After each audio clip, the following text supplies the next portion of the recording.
good morning. මම හිතනවා ඔයගලන්ට මාව ඇහෙනවා ඇති සහ පේනවා ඇති කියලා. Is everything fine? අපිට පටන් ගන්න පුළුවන්ද?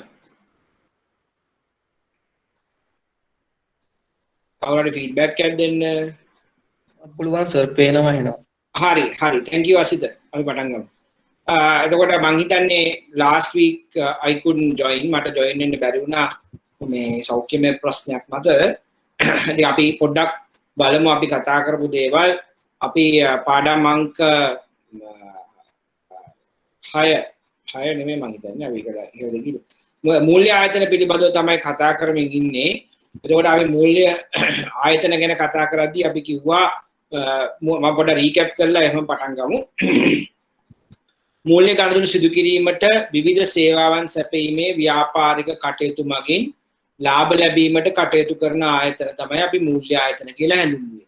ඒකට ඒවාට උදාහරණ ලෙස අපි ගත්තා බැංකු, රක්ෂණ ආයතන, බලපත්‍රලාභී මුදල් සමාගම්, ආයෝජන සමාගම්, ඒකක භාර, මූල්‍ය කල්බදු සමාගම් වගේ දේවල් අපි ගත්තා. ඊට පස්සේ අපි කිව්වා මේගොල්ලෝ ප්‍රධාන වශයෙන්ම අන්තර්මූල්‍යකරණය සහ මූල්‍ය ගනුදෙනු සේවා සැපයීම කියන කාර්යයන් වල නිරත වෙනවායි කියලා. ඒකට අන්තර්මූල්‍යකරණය අපි හඳුනගත්තා අර මුදල් ඉතුරු මේකක වලින් ලබාගෙන හිඟේ ඒකක වලට ගලාගෙන යාමට ඉඩ සැලැස්වීමට පහසුකම් සලස්වීම කියලා අතරමැද ඉඳගෙන. එතකොට මේ ගැන අපි මුල්ම ලෙසන්ස් වල දීර්ඝ වශයෙන් සාකච්ඡා කරා. ඒතර මූල්‍ය අතරමැදිකරණය කියලා. right? ඊළඟට ගනුදෙනු සේවා සැපීම යටතේ අපි හඳුනගත්තා මේකෙන් අදහස් කරන්නේ එදිනෙදා ජනතාවගේ ව්‍යාපාරවල ගනුදෙනු කටයුතු සිදු කරගෙන යාම සඳහා අවශ්‍ය පහසුකම් සැපයීම කියලා. උදාහරණ ඇරෙට අපි කතා කරා මුදල් ප්‍රේෂණ, චෙක්පත් නිෂ්කාශනය, බැංක් ගාරන්ටීස් වගේ සේවාවන් සැපයීම. right? එතකොට මූල්‍ය ආයතන ගැන කතා කරද්දී අපි කිව්වා බැංකු අංශය සමස්ත වත්කම් වලින් 72.5කට උරුමකම් කියනවායි කියලා. එතකොට අපි කිව්වා මහ බැංකුව දැන් 2020 මහ බැංකු වාර්තාව අනුව ගත්තොත් බලපත්‍රලාභී වාණිජ බැංකුවල තමයි 54.4%ක්ම වත්කම් තියෙන්නේ සමස්ත වත්කම් ප්‍රමාණය අරගෙන බලපුවම. right? ඊළඟට විශේෂිත බැංකුවල 8%ක් පමණ තියෙනවා. මහ බැංකුව සතු 10.3ක් පවතිනවා. ඒ අනුව බැංකු අංශය සමස්තයක් වශයෙන් 72.5ක් සමස්ත වත්කම් වලින් උරුමකම් කියනවා. එතකොට අපි කියනවා ඒ අනුව බැංකු ශාස්ත්‍රය මේ මූල්‍ය ආයතන අතර ඉහළම ස්ථානයක් දරනවායි කියලා. right? ඒකට තවත් අපි අනිකුත් මූල්‍ය ආයතන ගිහිල්ලා බැලුවොත් අපිට තියෙනවා තැන්පතු බාර ගන්න අනිකුත් ආයතන. ඒත් අපි කිව්ව සමහර මූල්‍ය ආයතන වලට තැන්පතු බාර ගන්න පුළුවන්. සමහර ඒවාට එහෙම තැන්පතු බාර ගන්න අවශ්‍ය නැහැ. වෙනත් ක්‍රම වලින් තමයි මුදල් හොයන්න ඕනේ කියලා. ඒකට තැන්පතු බාර ගන්න අය ගත්තොත් අපිට ඉන්නවා බලපත්‍රලාභී මුදල් සමාගම්, license finance companies. මේගොල්ලන්ටත් පුළුවන් ජනතාවගෙන් තැන්පතු රැස් කරන්න. ඊළඟට ඉන්නවා සෞම්පකාර ග්‍රාමීය බැංකු, ඊළඟට සකසුරුවම් හා ණය ගනුදෙනු සෞම්පකාර සමිති. ඒකට මේගොල්ලොත් ගිහිල්ලා ජනතාවගෙන් තැන්පතු රැස් කරනවා. ඒ සඳහා ඔවුන්ට අවසර තියෙනවා. ඒ අනුව මුදල් රැස් කිරීම තැන්පතු මගින් සිදු වෙනවා. ඊට පස්සේ අපිට තියෙනවා විශේෂිත මූල්‍ය ආයතන. මේ විශේෂිත මූල්‍ය ආයතන දිහා බලපුවම මේගොල්ලෝ යම්කිසි සුවිශේෂ වූ ව්‍යාපාර කටයුත්තක් කෙරෙහි යොමු වෙලා තිබෙන බව පේනවා.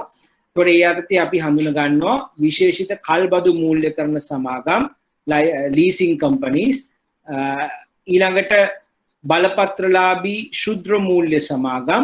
අපි කතා කරා ශුද්‍ර මූල්‍ය සමාගම් ප්‍රධාන වශයෙන්ම අඩු ආදායම් ලබන ජනතාව වෙනුවෙන් තමයි තමන්ගේ ව්‍යාපාර කටයුතු යොමු කරන්නේ, ફોකස් කරන්නේ. ඊළඟට අපිට ඉන්නවා ප්‍රාථමික අලෙවිකරුවන්, කොටස් තැරව්කරුවන්, ඊළඟට ඒකක භාර ගැන අපි කතා කරද්දී කිව්වා ඔවුන් මුදල් රැස් කරන්නේ ඒකක විකුණලා. එතකොට අපිට පුළුවන් මේ ඒකක භාරයකට ගිහිල්ලා ඒගොල්ලන්ගේ ඒකක යුනිට්ස් මිලට ගන්න. ඒ වගේම නැවත ඒගොල්ලන්ට ඒ යුනිට්ස් විකුණන්න. ඒතකොට මිලට ගැනීමේදී හා විකිණීමේදී මිල අතර වෙනසක් තියෙනවා නම් අපිට ඒකෙන් ප්‍රාග්ධන ලාභයක් ලබන්න පුළුවන්. එහෙම නැතුව අපි යුනිට්ස් තියාගෙන හිටියොත් මේ ඒකක භාර සමාගම් තමන්ගේ ආයෝජන වලින් ලබා ගන්නා ප්‍රතිලාභ යුනිට් හිමියන්ට ඒකක හිමියන්ට බෙදා හරිනවා ඒ තිබෙනව ප්‍රතිශතයට අනුව. ඒ අනුව ලාභ ලබන්නට පුළුවන්. ඊළඟට අපි කතා කරා වෙළඳපොළ අතරමැදියන් සහ ව්‍යවසාය ප්‍රාග්ධන සමාගම් එහෙම නැත්නම් වෙන්චර් කැපිටල්ස්. ඒතර මේවා අපි සාමාන්‍යයෙන් දකිනවා හුඟක් අඩුයි. නමුත් වෙන්චර් කැපිටල් වල ප්‍රධාන ලක්ෂණය තමයි දැනුම සහ හොඳ අදහස් ඇති ව්‍යාපාරිකයන්ට ව්‍යාපාරයක් නගා සිටුවන්නට ආධාර කිරීම. එතකොට ඔවුන් මූල්‍ය ආධාර වගේම දැනුමින් ආධාර කරනවා. එහෙම කරලා මේ ව්‍යවසාය හොඳ තැනකට ගෙනල්ලා සමාගමේ අගේ ඉහළ ගියාම ඔවුන් Tamanගේ කොටස් විකුණා දමලා එයින් අයින් වෙනවා. right? එතකොට මේ ව්‍යවසාය ප්‍රාග්ධන සමාගම් වෙන්චර් කැපිටල්ස්. ඊළඟට අපි කතා කරා ගිවිසුම්ගත ඉතිරි කිරීම ආයතන. මේ යටතේ අපි හඳුනගත්තා රක්ෂණ සමාගම්. right? ඒතකොට රක්ෂණ සමාගම් වල අපි කෝ සුවිශේෂ ලක්ෂණය තමයි මොකක්ද? රක්ෂණ සමාගම් හැම වෙලාවෙම අවදානම ආවරණය කිරීමක් සිදු කරනවා.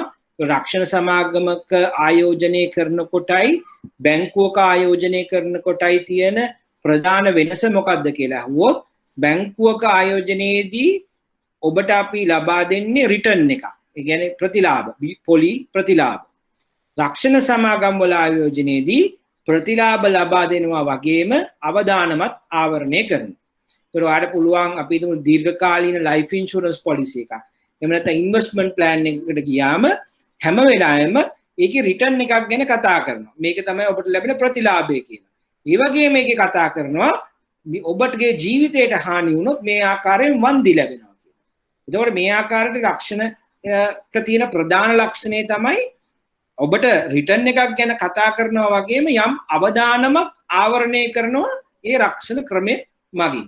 එතකොට අපි කිව්වා රක්ෂණ සමාගම් වල ලාභ ලබන්න බෑ කියලා කාට. රක්ෂණ සමාගම් වල ප්‍රින්සිපල් එක තමයි ඔබට අලාභයක් වුණොත් අලාභය ප්‍රතිපූර්ණය කිරීම තමයි ඒගොල්ලන්ගේ ප්‍රින්සිපල් එක. ඒ ඇරෙන්න ඔබට ලාභ ලැබීමට ඔවුන් ඉඩ තබන්නේ නැහැ. උදාහරණයකට ඔයාගේ වාහනයක් තිබිලා ඒ වාහනේ හොරකම් කරොත් එහෙම නැත්නම් කන්ඩෙම් වුණොත් ඔයාට වාහනේ මුළු වටිනාකමම රක්ෂණයෙන් දෙන්නේ නැහැ. රක්ෂණය කියනවා හරි ඔයාගේ වාහනේ මුළු වටිනාකම මෙච්චරයි. ඔයා මේක අවුරුදු 5ක් පාවිච්චි කරා. එහෙනම් එක අවුරුද්දට ඔයා මේකෙන් මෙච්චරක් වටිනාකම ගත්තා කියලා අපි අඩු කරනවා. එතකොට රක්ෂණයේ වාහනේ වටිනාකම මිලියන 50 නම් එයා හැම අවුරුද්දටම යම් කිසි ගාණක් අඩු කරලා ඉතුරු ටික තමයි ඔයාට දෙන්නේ. ඒනොර ඔයාට කවදාවත් බෑ පරණ වාහනයක් හප්පලා කන්ඩෙම් කරලා අලුත් වාහනයක ගාණ ගන්න. එතකොට ඔබ ලාභ ලබනවනේ එහෙම වෙන්නේ නැහැ. එතකොට මේක කරන්නේ හැම වෙලාවෙම අලාභය අවම කර ගැනීමට උපකාර කිරීම තමයි කරන්නේ. එතකොට රක්ෂණ සමාගම් වල අපි ආයෙ කතා කරා ප්‍රින්සිපල් එක තමයි law of large numbers. ඒතකොට මේගොල්ලෝ කියන්නේ වැඩි රක්ෂණ ප්‍රමාණයක් තියෙනකොට ඒ හැමෝම වාර්ෂික ගෙවනවා. එතකොට ඒගොල්ලන් ලොකු ෆන්ඩ් එකක් හැදෙනවා.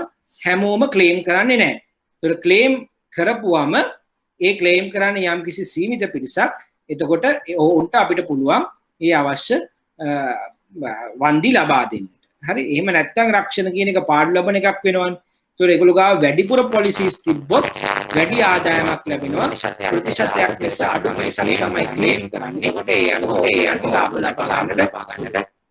එවන රක්ෂණ සමාගමක ප්‍රධාන කාර්යය තමයි හැකිතරම් රක්ෂණ විකිණීම. ඒතකොට වැඩිපුර තියෙනවා නම් රක්ෂණ ඔප්පු වැඩි වාරික ලැබෙනවා නම් ඔවුන්ට වඩා ශක්තිමත්ව තමන්ගේ ව්‍යාපාරය කරන්නට පුළුවන්. ඊළඟට සේවක අර්ථ සාධක අරමුදල right ඊළඟට සේවා නියුක්තියන්ගේ බාර අරමුදල අපි දන්නවා මේවා තියෙන්නේ ප්‍රයිවට් සෙක්ටර් එකේ සේවකයෝ තමන්ගේ සේවා කටයුතු සිදු කරලා පෙන්ෂන් ගියාම ඔවුන්ට විශ්‍රාම වැටුප් ලැබෙන්නේ ආණ්ඩුවේ වගේ. ඉතින් ඒ වගේ අයට ඒ පෙන්ෂන් ගිය වෙලාවට තමන්ගේ ජීවිතය පවත්වාගෙන යාමට වැඩ කරන කාලය තුල පඩියෙන් යම් කිසි කොටසක් මේ සේවක අර්ථ සාධක අරමුදල් වලට යොමු කරනවා. ඒ අනුව ඒ අර්ථ සාධක අරමුදල බල්ක් පේමන්ට් එකක් හැටියට පෙන්ෂන් යනකොට ලබා දෙනවා. එතකොට ඒගොල්ලන්ට ඒකෙන් ඉදිරි ජීවිතය ගෙවන්නට පුළුවන්කම ලැබෙනවා. right අර්ථ සාධක අරමුදල මේ අරමුදල් අපිට දක්නට ලැබෙනවා. right එතකොට මේවා අපි හඳුනගත්තා මූල්‍යාංශයේ තිබෙනා වූ විවිධ මූල්‍ය ආයතන වශයෙන්. ඊළඟට අපි ගියොත් එහෙම අපි මේක අනිත් පැත්තට ලංකාවේ කොහොමද මේ මූල්‍ය ආයතන තියෙන්නේ කියලා අපි දකිනවා බලපත්‍රලාභී වාණිජ බැංකු 24ක් පවතිනවා 2020 වන විට. එය 2019 26ක් ලෙස පැවතුණා. විදේශීය බැංකු දෙකක් තමන්ගේ ව්‍යාපාර කටයුතු වලින් ඉවත් වීම නිසා වර්තමානයේ එය 24ක් බවට පත් වෙලා තියෙනවා. ඒතකොට දේශීය බැංකු සංඛ්‍යාව ගත්තොත් 2019 තිබෙත් දේශීය බැංකු 13යි 2020 දේශීය බැංකු 13ක් තියෙනවා. විදේශීය බැංකු ගත්තොත් 2019 දී විදේශීය බැංකු 13ක් තිබුණා. 2020 අවසානයේදී විදේශීය බැංකු 11ක් පවතිනවා. එතකොට මේ සමස්ත වාණිජ බැංකු ප්‍රමාණය 24යි කියලා කියද්දී අපි ඒක බෙදා දක්වන්නට පුළුවන් දේශීය බැංකු 13යි විදේශ බැංකු 11යි කියලා. දැන් මේක හරි පොඩි දෙයක් වුණාට මේකත් පරණ ප්‍රශ්නික අහලා තිබ්බා. මට මතකයි ඔය මේ ඒ කාලේ පාඩම් කරන ළමයි ඉන්න වෙලාවක දැන් මමත් ඉතින් අහගෙන ඉන්නවා මේගොල්ලෝ කියන්නේ මොනවද කියලා. මේගොල්ලෝ hina වෙනවා මේ බැංකු ගාන නම් කවදාවත් අහන්නේ නැහැ කියලා. මට හිතා ගන්න බැරි වුණා ඒ විභාගෙම ඒ ප්‍රශ්නේ එහෙමම ඇහුවා. බලපත්‍රලාභී වාණිජ බැංකු සංඛ්‍යාව කීයද කියලා. හරි. ඒ නිසා මේ පොඩි දේවල් වුණත් මතක තියාගන්න හරි සරලයි. වාණිජ බැංකු සංඛ්‍යාව 24යි, දේශීය බැංකු 13යි, නපුරු 13 කියලා මතක තියාගන්න. විදේශ බැංකු 11යි. හරි. විදේශ බැංකු 11යි. ඊළඟට මේ වගේ ප්‍රශ්නයක මේ ශාඛාවල් නම් ඔබගෙන් බොහෝ වෙලාවට අහන්නේ නැහැ. නමුත් අපිට පේනවා මුළු බලපත්‍රලාභී වාණිජ බැංකු ඒකක සංඛ්‍යාව ශාඛා ගත්තම 2907යි 2916යි right. ඊළඟට විදේශීය බැංකු වල ශාඛාවන් තිබෙනවා right. ශිෂ්‍ය ඉතුරුම් මේකක තියෙනවා. ඒකට ස්වයංක්‍රීය ටෙල යන්ත්‍ර. ඊළඟට බලපත්‍රලාභී විශේෂිත බැංකු මෙන්න මේකත් ඔබගෙන් අහන්න පුළුවන්. බලපත්‍රලාභී විශේෂිත බැංකු අපි හඳුනාගත්තා යම් කිසි සුවිශේෂ කාර්යයකට තමයි ඒගොල්ලන්ව එස්ටැබ්ලිෂ් කරලා තියෙන්නේ. ඔබට මතක ඇති අපි උදාහරණ ඇරෙන්න කිව්වා ජාතික ඉතිරි කිරීමේ බැංකුව right මේ යනාදී වශයෙන් අපි කතා කරා. ඒ මුළු විශේෂිත බැංකු සංඛ්‍යාව 6ක් කියලා අපිට හඳුනා ගන්නට පුළුවන් right. එතකොට ඉතිරි කිරීමේ බැංකු 1යි, නිවාස ණය ආයතන හැටියට 2යි, අනිකුත් බලපත්‍රලාභී විශේෂිත බැංකු 3යි. හරි. ඒක ඔබගේ අහන්න ලංකාවේ විශේෂිත බැංකු ගාන කීයද? 6ක් කියලා ඔබට මතක තියෙනට ඕන right. හොඳයි. එතකොට මේ බැංකු ශාස්ත්‍රයේ කොම්පොසිෂන් එක ඊළඟට බැංකු ශාස්ත්‍රය අපි කිව්වා මේගොල්ලෝ ව්‍යාපාර කටයුතු කරද්දී වත්කම් සහ වගකීම් ඇති වෙනවා කියලා. විශේෂයෙන්ම අපි කතා කරා ඔබට මතක ඇති ශේෂපත්‍රයට අයත් වත්කම් සහ ශේෂපත්‍රයට අයත් නොවන වත්කම් හැටියට. එතකොට බැංකුවල ව්‍යාපාරික කටයුතු ගන්නකොට ශේෂපත්‍රයට අයත් වත්කම් ක්‍රියේට් වෙනවා බැංකුවේ අරමුදල් මත පදනම් වූ ව්‍යාපාරික කටයුතු වලදී. මොනවාද අරමුදල් මත පදනම් වන විශේෂම ව්‍යාපාරික කටයුතු? තැන්පතු බාර ගැනීම සහ ණය දීම. right. තැන්පතු බාර ගැනීම සහ ණය දීම. ඒ වගේම අපි කිව්වා තැන්පතු තමයි බැංකුවක ප්‍රධානම ඉන්කම් ප්‍රධානම ෆන්ඩිං සෝස් එක වෙන්නේ. කියන්නේ බැංකුවක ව්‍යාපාර කටයුතු කරගෙන යන්න මුදල් රැස් කිරීමේදී ප්‍රධානයේ මුදල් සැපීමේ මාර්ගයක් වෙන්නේ තැන්පතු. එතකොට බැංකුවක මේ වත්කම් සහ වගකීම් දිහා අපි බැලුවොත් අපිට වත්කම් හැටියට තියෙන්නේ ණය. ඇයි අපි එහෙම කියන්නේ? කලකට පෙර ඔබට මතක ඇති අපි ඉගෙන ගත්තා ණය කියලා කියන්නේ බැංකුවකට වත්කම. හේතුව ණය වලින් බැංකුවට ආදායමක් ලැබෙනවා, පොලි ආදායම. එතකොට වටිනාකමක් ජනිත කරන ඕනෑම දෙයක් වත්කම් කියලා අපි හඳුනගත්තා. ඒ අනුව ණය අත්තිකාරම් බැංකුවකට වත්කමක් වෙනවා. ඊළඟට ආයෝජන අපි දන්නවා ආයෝජන වලින් ප්‍රතිලාභ ලැබෙනවා. එතකොට බැංකු ආයෝජනය කරලා තියෙන්න පුළුවන් භාණ්ඩාගාර බිල්පත්, බැඳුම් කර, ඊළඟට කොටස් වෙළඳපොළ, සුරකුම්පත් වල ආයෝජනය කරලා තියෙන්න පුළුවන්. ඒතර මේ ආයෝජනයෙන් ලැබෙන ප්‍රතිලාභ වගේම වෙනත් වත්කම්. එතකොට බැංකු අංශයේ මේ වත්කම් සංයුතිය ප්‍රධාන වත්කම් අරගෙන ඒකේ සංයුතිය අපි අරගෙන බැලුවොත් අපිට පේනවා 62%ක්ම මේ වත්කම් තියෙන්නේ ණය සහ අත්තිකාරම්. ණය සහ අත්තිකාරම්. එතකොට 2019 දී මේක 64.9ක් වුණා. 2020 දී 62ක් වෙනවා. හේතුව බැංකු හුඟක් වෙලාවට 2020 වසරේ වෙනකොට ණය දීම සඳහා යොමු වුණ අඩුයි. බැංකු වැඩිපුර කරේ තමන්ගේ මුදල් ආයෝජනය කරා භාණ්ඩාගාර බිල්පත් බැඳුම් කරවල ණය කරවල ආයෝජනය කරලා ණය දීමෙන් මඩක් ඈත් වුණා ණය අවදානම වැඩි නිසා.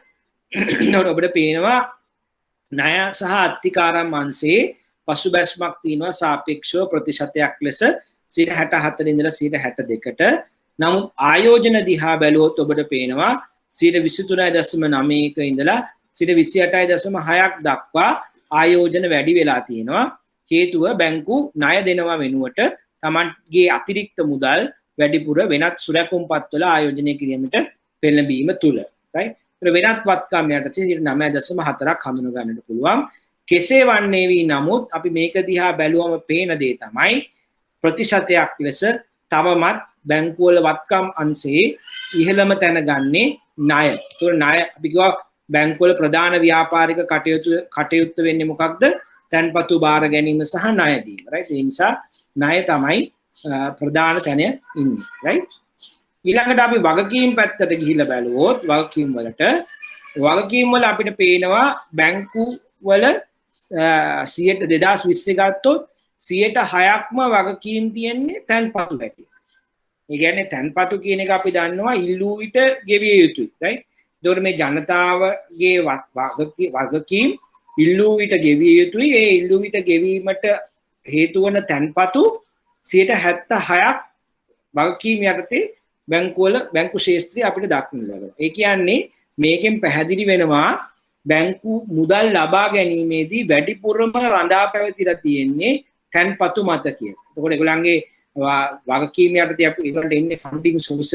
ඒ ෆන්ඩින් සෝසස් වල ඉහළින්ම තියෙන්නේ තැන්පතු. එනම් මේ බැංකු තැන්පතු වලින් තමයි වැඩිපුරම මුදල් හොයාගෙන තියෙන්නේ. ඒතකොට 2019 දී 73ක් විදිහට තමයි තැන්පතු ප්‍රමාණය තිබුණේ. නමුත් වගකීම් අංශයේ තැන්පතු ප්‍රමාණය 76ක් දක්වා වර්ධනය වෙනවා 2020 දී. ඊළඟට ණය ගැනුම් ගත්තොත් ඒ කියන්නේ බැංකු ණය අරගත් ප්‍රමාණය ගත්තොත් ණය ගැනුම් යටතේ 13.4ක් තිබුණේ ණය ගැනුම් 2019 2020 දී අපිට යම්කිසි හොඳ ප්‍රවණතාවයක් පේනවා බැංකු වල ණය ගැනුම් ප්‍රමාණය 11.5කට අඩු වෙලා තිනවා වගකීම් කළඹ අරගන්නකොට. ඊළඟට ප්‍රාග්ධන අරමුදල් කියන වගකීම ගත්තොත් ප්‍රාග්ධන අරමුදල් 2019 දී 9ක් ලෙස තමයි පැවතුනේ. 2020 දී ඒක 8.6ක් බවට පත් වෙනවා සමස්ත වගකීම් කළඹට සාපේක්ෂව. වෙනත් වත්කම් 3.9. ඒතකොට මේකෙන් අපිට ගම්ම්‍ය වෙන දෙයක් තමයි බැංකු වල වගකීම් යටතේ ප්‍රධාන වශයෙන් 76ක්ම තියෙන්නේ තැන්පතු. එහෙනම් බැංකු කියන්නේ මහ ජනතාවගේ මුදලින් ව්‍යාපාර කටයුතු කරන ආයතන. මේ නිසා තමයි මේ බැංකු වල ක්‍රියාකාරීත්වයට විශාල වශයෙන් නීති රෙගුලාසි ඇති කරන්නේ. ඒ වගේම රෙගියුලේටර් ඉතා තදින් ව්‍යාපාර කටයුතු පිළිබඳව සොයා බැලීමක් සිදු කරන්නේ. මොකද අපි බැංකු හැටියට ව්‍යාපාරික කටයුතු කරන්නේ අපේ ඕනර්ස්ලාගේ ප්‍රාග්ධනයෙන් නෙමෙයි. ඕනර්ස්ලාගේ ප්‍රාග්ධනය ගත්තොත් ඔබට පේනවා 2020 දී ඒක 8.6ක් වගේ තමයි තියෙන සමස්ත වගකීම් වලින්. අපි ඇත්තටම ව්‍යාපාර කටයුතු කරන්නේ මහ ජනතාවගේ තැන්පතු මත. මහ ජනතාවගේ තැන්පතු තමයි අපිට 76ක්ම අපේ වගකීම් යටතේ තියෙන්නේ. එහෙමනම් බැංකු කියන එක විශාල වශයෙන් මහ ජනතාවට වගකිව යුතු මහ ජනතාවගේ තැන්පතු ආරක්ෂා කළ යුතු තත්ත්වයක පවතිනවා. ඒ නිසා තමයි බැංකු ශාස්ත්‍රයේ දැඩි නීති රීති රෙගුලාසි වගේ පාලනයක් යටතේ ක්‍රියාත්මක වෙන්නේ. ඒ වගේම බැංකුකරුවෝ හැටියට ඔබත් මාත් දැනගන්න ඕනේ අපි ණය දෙනකොට අපි ව්‍යාපාර කටයුතු කරනකොට අපි මේ සියල්ල කරන්නේ මහ ජනතාවගේ තැන්පතු වලින්. ඒ නිසා ඒ තැන්පතු වල ආරක්ෂාව අපේ අතේ තියෙනවායි කියන එක. එතකොට මේ තැන්පතු ගැන කතා කරද්දී ඊළඟට අපි බලන්න ඕනේ තැන්පතු කොහොමද රැස් කරලා තියෙන්නේ කියලා. එතකොට බැංකු අංශය ගැන ඔයා බැලුවොත් බැංකු අංශයේ ප්‍රධාන තැන්පතු වර්ග 3ක් අපිට දක්වන්න ලැබෙනවා. ඉල්ලුම් තැන්පතු, ඉතුරුම් තැන්පතු, ස්ථාවර තැන්පතු කියලා. එතකොට ඉල්ලුම් තැන්පතු කියලා කියන්නේ අපි කරන්ට් accounts වල එහෙම නැත්නම් ජංගම ගිණුම් වල තිබෙනා වූ තැන්පතු. ඒතර මේක ඉල්ලුම් තැන්පතුවක් කියලා අපි නම් කරන්නේ චෙක් පතකින් ඉල්ලූ විට ඔබ ගෙවිය යුතු නිසා. ඒතර චෙක් පතක් ලියලා කාට හරි දෙනවා කියන්නේ ඒ ඔබගේ මුදල් ඔහුට ලබා දීමට බැංකුවට සිද්ධ වෙනවා. චෙක් පත අරගෙන ගෙන කෙනාට තැන්පත් කරන කෙනාට. එතකොට චෙක් පතකින් ඉල්ලිය හැකි ඉල්ලුම් තැන්පතු වල විශේෂ ලක්ෂණය තමයි මතක තියාගන්න මේකට බැංකුව කිසිම මුදලක් පොලියක් ගෙවන්නේ නැහැ. මේවා බැංකුවේ තැන්පතු හැටියට පවතිනවා. මේ තැන්පතු පදනම් කරගෙන චෙක්පත් ලියලා ගනුදෙනු කරන්නට පුළුවන්. ඒතකොට මේවට කිසිම පොලියක් ගනුදෙනුකරුට බැංකුව විසින් ගෙවන්නේ නැහැ. ඒ නිසා ඔබේ ඉතුරුම් තැන්පතු ප්‍රමාණය වැඩි නම් ඔබට ඒකින් වැඩි වාසියක් ලැබෙනවා. right? වැඩි වාසියක් ලැබෙනවා.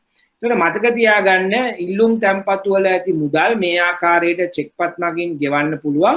ඒ අනුව මේ ඉල්ලුම් තැන්පතු විශේෂයෙන්ම සකස් වෙලා තියෙන්නේ ව්‍යාපාරිකයන්ට ජනතාවට තමන්ගේ ගනුදෙනු කරන්න తాවකාලිකව මුදල් තැන්පත් කරන ගිණුමක් ලෙස. ඒතකොට මේකේ ප්‍රධාන පර්පස් එක ඉතිරි කිරීම නෙමෙයි. ඉල්ලුම් තැන්පතුවේ පර්පස් එක ඉතිරි කිරීම නෙමෙයි. ඉල්ලුම් තැන්පතුවේ අරමුණ වෙන්නේ ගනුදෙනු කිරීම සඳහා తాවකාලිකව මුදල් පාක් කරන එක.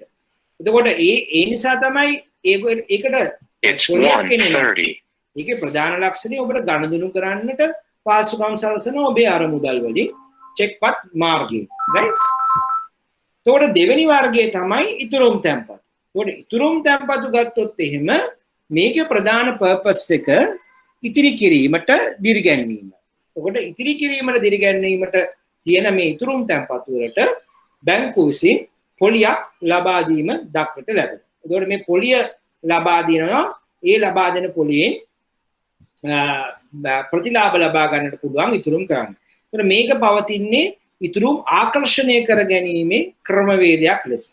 එතකොට ඉතුරුම් ආකර්ෂණය කර ගැනීමට මේ ඉතුරුම් පොලිය ලබා දෙනවා. මතක තියාගන්න කිසිම බැංකුවක් තැන්පතු වලට පොලි ගෙවීමට බැඳීමක් ඇති වෙන්නේ නැහැ. ඔවුන් එය ප්‍රකාශයටපත් කරලා ඒ සඳහා බැඳීමක් ඇති කරගත්තොත් මිසක්. right?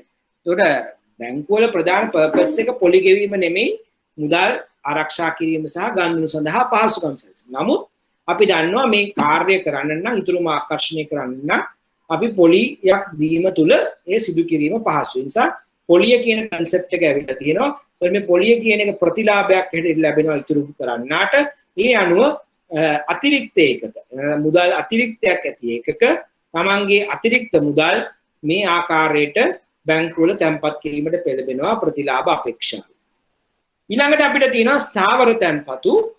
එතකොට මේ ස්ථාවර තැන්පතු වල සුවිශේෂ ලක්ෂණය තමයි ස්ථාවර තැන්පතුවක් බැංකුව ගේන්නේ යම්කිසි කාලයකට මුදල් නිශ්චිතව අදාළ බැංකුවේ තබා ගැනීමට තියෙන අවශ්‍යතාවය.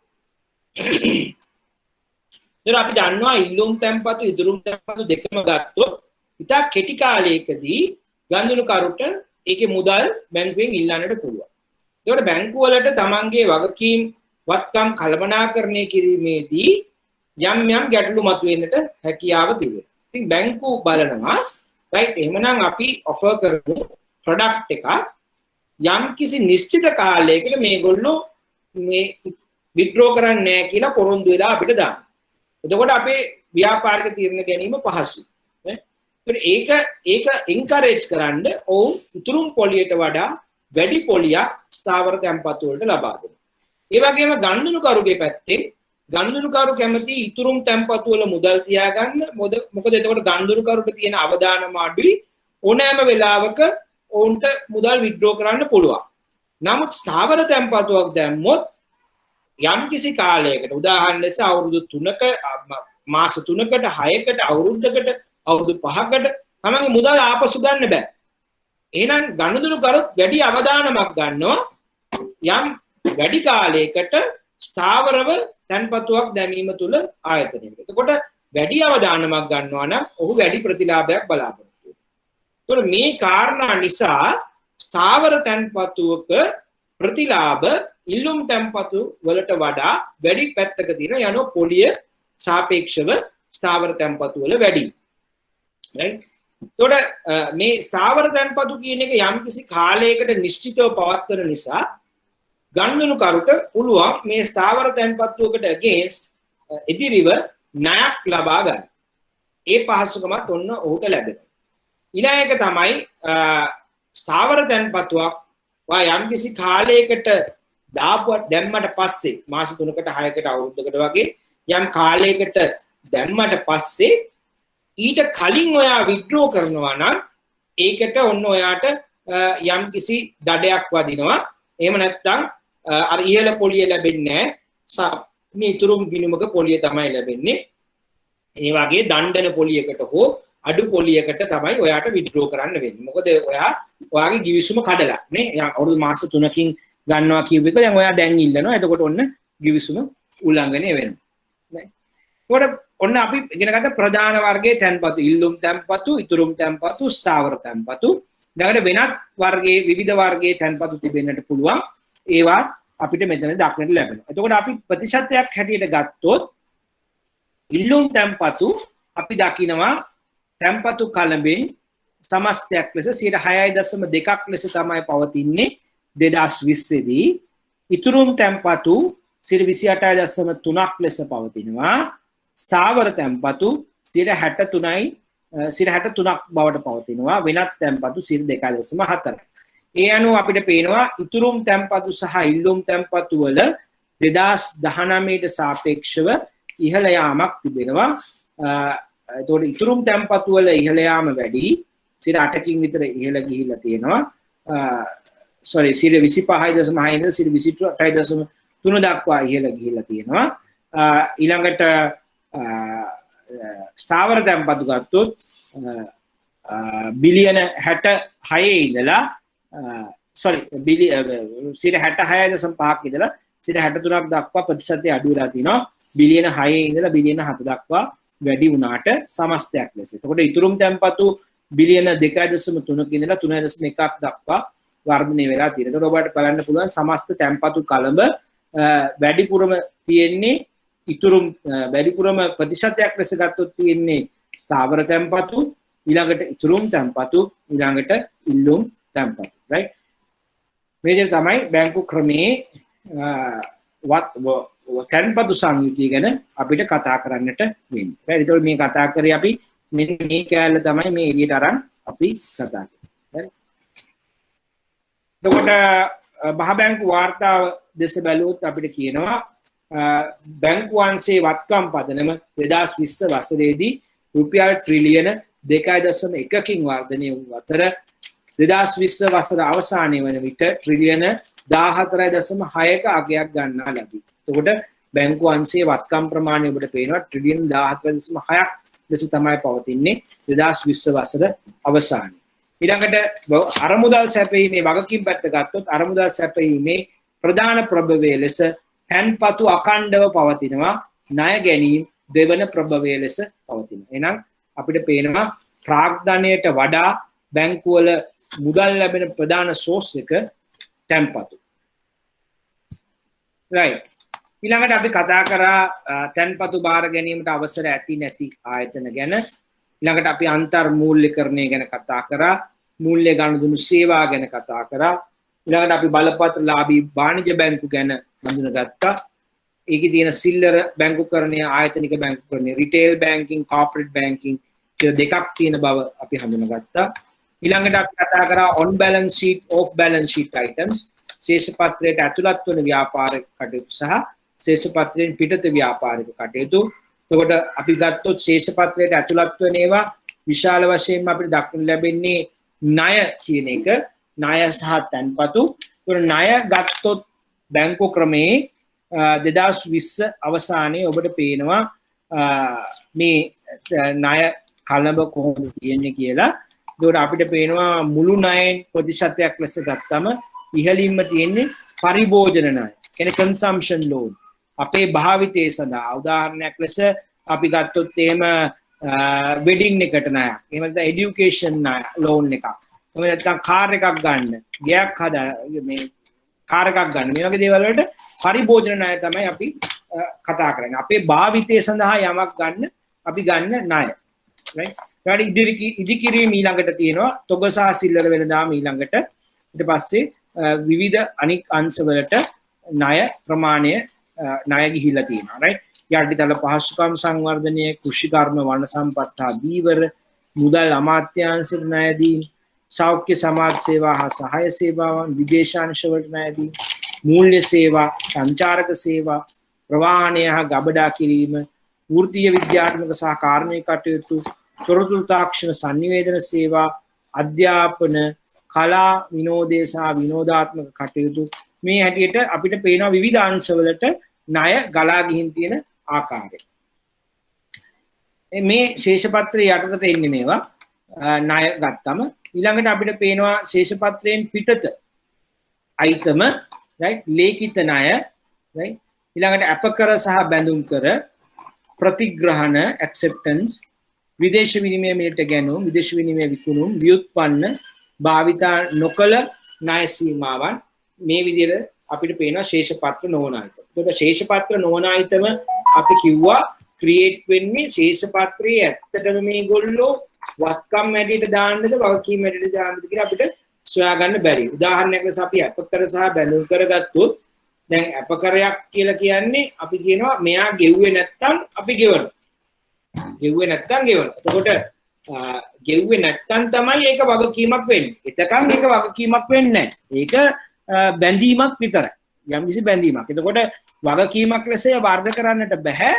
ඒ වගකීම අපිට ට්‍රිගර් වෙනකම්. එතකොට අපි ඒව ශේෂපත්‍රයේ වගකීම් යටතට නොදා ශේෂපත්‍රයෙන් පිටත අසම්භාව්‍ය වගකීම් ඇටියට අපිට රඳවා ගන්නට පුළුවන්. right? එතකොට අපි ගත්තොත් LCs ඒත් එහෙමයි. LC එකත් අදාළ පුද්ගලයා ඩිෆෝල්ට් කරොත් තමයි අපිට ගෙවීමට සිදු වෙන්නේ. ඉතින් මේ ආකාරයට අපිට ශේෂපත්‍රයෙන් පිටත අයිතම හඳුනා ගන්න පුළුවන් වගකීමක් හෝ වත්කමක් ලෙස නිශ්චිතව වර්ග කළ නොහැකි. එතකොට මේවායින් අපිට ලැබෙන ආදායම තමයි සේවා ගාස්තු වලින් ලැබෙන ආදායම. right? එතකොට මේවට අපි කියනවා fee based income. එතකොට මේ ශේෂපත්‍රයෙන් පිටත ඒවායින් හම්බ වෙනවා fee based income. ශේෂපත්‍රයට ඇතුළත් වන අරමුදල් සම්බන්ධ ගනුදෙනු වලින් හම්බෙන්නේ interest income. right? ඊළඟට අපි කතා කරා බලපත්‍රලාභී විශේෂිත බැංකු ගැන. right? එතකොට අපි කිව්වා මේවා යම්කිසි සුවිශේෂ කාර්යයක් සඳහා බැංකු පනත යටතේ ශ්‍රී ලංකා මහා බැංකුවෙන් අවසර ලබාගෙන තමයි තිබෙන්නේ කියලා. ඊළඟට බලපත්‍රලාභී මුදල් සමාගම් ගැන කතා කරා. අපි මතකද ඔබට කිව්වා මුදල් සමාගම් නියාමනයේ අධීක්ෂණය 2011 අංක 42 දරන මුදල් ව්‍යාපාර පනත යටතේ සිදු වෙනවායි කියලා. එතකොට මේ පනත යටතේ පැහැදිලිව දක්වනවා මේ තැන්පතු බාර ගැනීමට අවසර නැතුව තැන්පතු බාර ගැනීමක් සිදු කිරීම වරදක් ලෙස. right? නෝඩ ඒ පැහැදිලිව දක්වනවා මෙම පනත යටතේ යනුව යම්කිසි පුද්ගලයෙක් අවසරයකින් තොරව අරමුදල් රැස් කරන්නේ නම් ඔහු වරදක් සිදු කරන බව ඒකෙන් පෙන්වලා තියෙනවා. right? ඊළඟට රක්ෂණ සමාගම් අපි කතා කරා. අපි රක්ෂණ සමාගම් ගැන කතා කරද්දී අපි කිව්වා මේගොල්ලෝ මුදල් රැස් කරන්නේ වාරික හැටියට මේගොල්ලෝ යම් යම් රක්ෂණ ක්‍රම මහ ජනතාවට විකුණලා තමයි මේ මුදල් රැස් කරන්නේ කියලා. එතකොට නියාමනය කරන්නේ මේගොල්ලන්ව මහ බැංකුවෙන් නෙමෙයි අපි කිව්වා ශ්‍රී ලංකා රක්ෂණ නියාමන කොමිෂන් සභාව මගින් කියලා. ඊළඟට මේගොල්ලන්ගේ ප්‍රොඩක්ට්ස් ගත්තම එනමත් සේවාවන් ගත්තම අපි කිව්වා ප්‍රධාන වශයෙන් දෙකකට බෙදෙනවා සාමාන්‍ය රක්ෂණය සහ දිගුකාලීන රක්ෂණය. ඒක සාමාන්‍ය රක්ෂණය කියන එක අපි හඳුනගත්තා බොහෝ වෙලාවට අවුරුද්දකට වඩා අඩු රක්ෂණ ක්‍රම. උදාහරණ හැටියට අපේ මෝටර් වාහන රක්ෂණේ ගිනි රක්ෂණ right වගේ දේවල් අවුරුද්දකට වඩා අඩු ජෙනරල් ඉන්ෂුරන්ස් එමෙත සාමාන්‍ය රක්ෂණ ක්‍රම යටතට යන්නේ කියලා. දිගුකාලීන රක්ෂණ ගැන කතා කරද්දී අපි කිව්වා දිගුකාලීන රක්ෂණ කියන්නේ ඉන්වෙස්ට්මන්ට් ප්ලෑන්ස් ලයිෆ් ඉන්ෂුරන්ස් වගේ දීර්ඝ කාලයක් වාරික ගෙවන්නට සකස් කරන ලද රක්ෂණ ක්‍රම. right? તો ජීවිත රක්ෂණය වගේ දීර්ඝකාලීන රක්ෂණ ක්‍රම මේ යටතට අපි අයත් වෙනවා කියලා කතා කරා. ඊළඟට අපි කතා කරා බැංකු ආරක්ෂණය ගැන. අපි ඉංග්‍රීසියෙන් කියනවා බැංක් ඇෂුරන්ස් කියලා. ඒතර බැංකු ආරක්ෂණයේදී අපි කිව්වා මේකෙදි රක්ෂණ සමාගම බැංකුවක් සමග පාර්ට්නර් වෙලා එහෙම නැත්නම් ගිවිසුමක් ඇති කරගෙන මේ රක්ෂණ සමාගම බැංකුව හරහා තමන්ගේ ප්‍රොඩක්ට්ස් බැංකුවේ ගනුදෙනුකරුවන්ට අලෙවි කිරීමට කටයුතු කරනවා කියන්නේ රයිට්. එතකොට මේකෙන් වෙන්නේ බැංකුව තමන්ගේ ගනුදෙනුකරුවන්ගේ දත්ත රක්ෂණ සමාගමත් එක්ක බෙදා ගන්නවා. ගනුදෙනුකරුවන්ට ඇති රක්ෂණ අවශ්‍යතා එනකොට යොමු කරනවා ඒ අදාළ රක්ෂණ සමාගම් වෙත. ඒ අනුව රක්ෂණ සමාගම් වලට ගනුදෙනුකාර පදනමක් බැංකු ලබා දෙනවා. ඔන්න මේ හරහා ඒගොල්ලන් නිකම්ම ගනුදෙනුකරුවෝ එනවා රක්ෂණ ඕන අය ඒගොල්ලන්ගේ කම්පැනි එකට. එතකොට රක්ෂණ සමාගම මේ ගනුදෙනුකරුවන්ගේ දත්ත පදනම භාවිතා කරලා එහෙම නැත්නම් Tamanට යොමු කරන ගනුදෙනුකරුවන්ගේ ඒ ලීඩ්ස් භාවිතා කරලා ඒගොල්ලන්ගේ රක්ෂණ ප්‍රොඩක්ට්ස් මේ ගනුදෙනුකරුවන්ට විකුණනවා. එතකොට එහෙම විකුණලා ලැබෙන මුදලෙන් යම් කිසි කොමිස් එකක් බැංකුවට ලබා දෙනවා. එතකොට බැංකුව විසින් දුන්න කස්ටමර් කෙනෙක්ට විකුණුවොත් ඔයා රක්ෂණයක් ඒ විකුණපු රක්ෂණයෙන් කොටසක් එමෙන්න කමිෂන් එකක් ඒගොල්ලෝ බැංකුවට ලබා දෙනවා. එතකොට දෙපාර්ශ්වයටම වාසි ලැබෙනවා. එකක් තමයි බැංකුවට ෆී බේස් ඉන්කම් එකක් එනවා. අනිත් පැත්තෙන් මේ රක්ෂණ සමාගමට වැඩිපුර රක්ෂණ විකුණන්න අවස්ථාවක් ලැබෙනවා. ඒක තමයි බැංකුව. මෙන්න මේ ප්‍රශ්නේ පසුගිය කාලේ විභාගවල අහලා තිබ්බා. ඊළඟට අපි කතා කරා රක්ෂණ නියාමන කොමිෂන් සභාවේ කාර්යභාරය. ඒකට රක්ෂණ සමාගම් ලියාපදිංචි කිරීම, ඔවුන්ව නියාමනය කිරීම රක්ෂණ නියාමන කොමිෂන් සභාවෙන් සිද්ධ වෙන බව අපි කතා කරා. ඊට පස්සේ අපි ආවා කතා කරන්න ඒකක භාර ගැන. ඒකට ඒකක භාර ගත්තොත් අපි කිව්වා ඒකක කියන මූල්‍ය කොටස් නිකුත් කරලා මහ ජනතාවගෙන් ඉතුරුම අරමුදල් අරගෙන අරමුදල් මූල්‍ය වෙළඳපොලේ ආයෝජනය කරලා ඒ ලාභ වලින් කොටසක් ඒකක හිමියන්ට කාලෙන් කාලයට බෙදා දීම තමයි මේගොල්ලෝ කරන්නේ කියලා. එතකොට ඊළඟට අපි කිව්වා ඒකක භාර ඒකක හිමියොත් එක්ක ඒකක වෙළඳාම සිදු කරනවා කියලා. එතකොට ඔබට පුළුවන් ඒකක භාර වලින් යුනිට්ස් මිලට ගන්න නැවත ඒවා ඔවුන්ට විකුණන්න. රයිට්? ඊළඟට ඒකක භාර වල වාසි ගැන අපි කතා කරා. ඉතින් අපි ගියා වණික් බැංකු සහ ආයෝජන බැංකු වලට. රයිට්? අපි කිව්වා මේ වණික් බැංකු සහ ආයෝජන බැංකු විශේෂයෙන්ම අරමුදල් රැස් කරන්නේ තමන්ගේ සේවා සැපයීමෙන්. ඒ සේවාවන් කීපයක් අපි අඳුනගත්තා. ප්‍රාරක්ෂණය, නිකුතු කළමනාකරණය, ආයෝජන උපදෙස් සැපයීම, ශක්්‍යතා අධ්‍යයනය, ණය සංවිධානය. එතකොට අපි මේවා එකින් එක අරගෙන බැලුවොත් අපි දන්නවා ප්‍රාරක්ෂණය කියන්නේ මොකක්ද? ප්‍රාරක්ෂණයේදී කරන්නේ යම්කිසි සුරකුම් නිකුතුවක් වෙනකොට ඒ නිකුත් කරන සියලුම සුරකුම්පත් මහ ජනතාව විසින් මිලදී ගත්තේ නැත්නම් යම් ප්‍රමාණයක් ඉතුරු වුණොත් ඒ ඉතුරු වෙන ටික මිලට ගන්න බව තහවුරු කිරීමක් සිදු කරනවා. ඒ සඳහා යම් මුදලක් අය කරලා. එතකොට අපි දන්නවා ඒ සුරකුම් නිකුත් කරන ආයතනයට ලොකු පහසුවක් ලැබෙනවා ඔවුන්ගේ අවදානම කළමනාකරණය කරගන්න. රයිට්? අපරමර දෙන්න.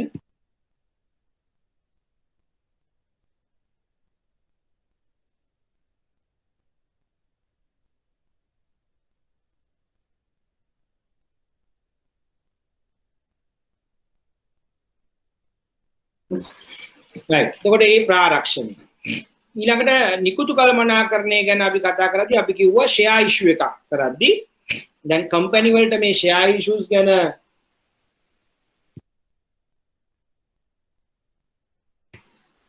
කම්පැනිස් වලට මේ ෂෙයා ඉෂුස් කරන්න එක්ස්පර්ටිස් නැහැ. right? ඒගොල්ලෝ එක්ස්පර්ට් ඒගොල්ලන්ගේ වැඩේට. උදාහරණයකට අපි කිව්වා ප්‍රයිම් ලෑන්ඩ් එක එක්ස්පර්ට් රියල් එස්ටේට් වලට. ඉඩම් අරන් විකුණන්න, පට්ටි කරන්න, ඇපාර්ට්මන්ට්ස් ගහන්න. නමුත් ඒගොල්ලන්ට ෂෙයා නිකුතුවක් කරන්න ඒගොල්ලෝ විශේෂත්වයක් නැහැ. ඒකට එහෙම ඒගොල්ලෝ වෙන්න ඕනෙත් නැහැ. මොකද ඒගොල්ලෝ ෂෙයා නිකුතුවක් කරා එක පාරක් කරයි, දෙපාරක් කරයි. ඒකට කම්පැනියක් ගන්න ඕනේ නැහැ. ඉතින් අපි කිව්වා ඒගොල්ලන්ට පුළුවන් එතකොට යම්කිසි මූල්‍ය ආයතනයක් එක්ක කතා කරලා ඒ මූල්‍ය ආයතනය හරහා තමන්ගේ සේවාව ලබාගෙන ඒ මූල්‍ය ආයතනය හරහා තමන්ගේ කොටස් නිකුතුව එහෙම නැත්නම් සුරකුම්පත් නිකුතුව ණය කර බැඳුම් කර නිකුතුව සිදු කරන්නේ. එතකොට ප්‍රයිම් ලෑන්ඩ් එක වෙනුවෙන් ඒ අදාළ ආයතනය කොටස් ප්‍රොස්පෙක්ටස් නිකුත් කරලා ඇප්ලිකේෂන් ගෙන්නගෙන චෙක්ස් කලෙක්ට් කරලා පේමන්ට්ස් අරගෙන accounts වලට දාලා මේ සියලුම කටයුතු ඒගොල්ලෝ කරනවා. ඒක නීතිමය කටයුතු මේ ඔක්කොම ඒගොල්ලෝ කරනවා. ඒකට මේගොල්ලන්ට කරදරයක් නැහැ. ඒකට ඒ විදිහට ඒ එක්ස්පර්ටීස් සේවා සපයනවට සුරකුම්පත් නිකුත් කිරීමේදී ඒගොල්ලන්ට ගාණක් ගන්න පුළුවන්. ඒ කියන්නේ ෆී එකක් අරගන්නට පුළුවන්. එතකොට නිකුතු කළමනාකරණය කියන්නේ මේ ආකාරයට සුරකුම් නිකුතුවකට අවශ්‍ය විශේෂඥ දැනුම ලබා දීලා ඒ වෙනුවෙන් ගාස්තු අය කිරීම. ඊළඟට තියෙනවා ආයෝජන උපදෙස් සැලසීම.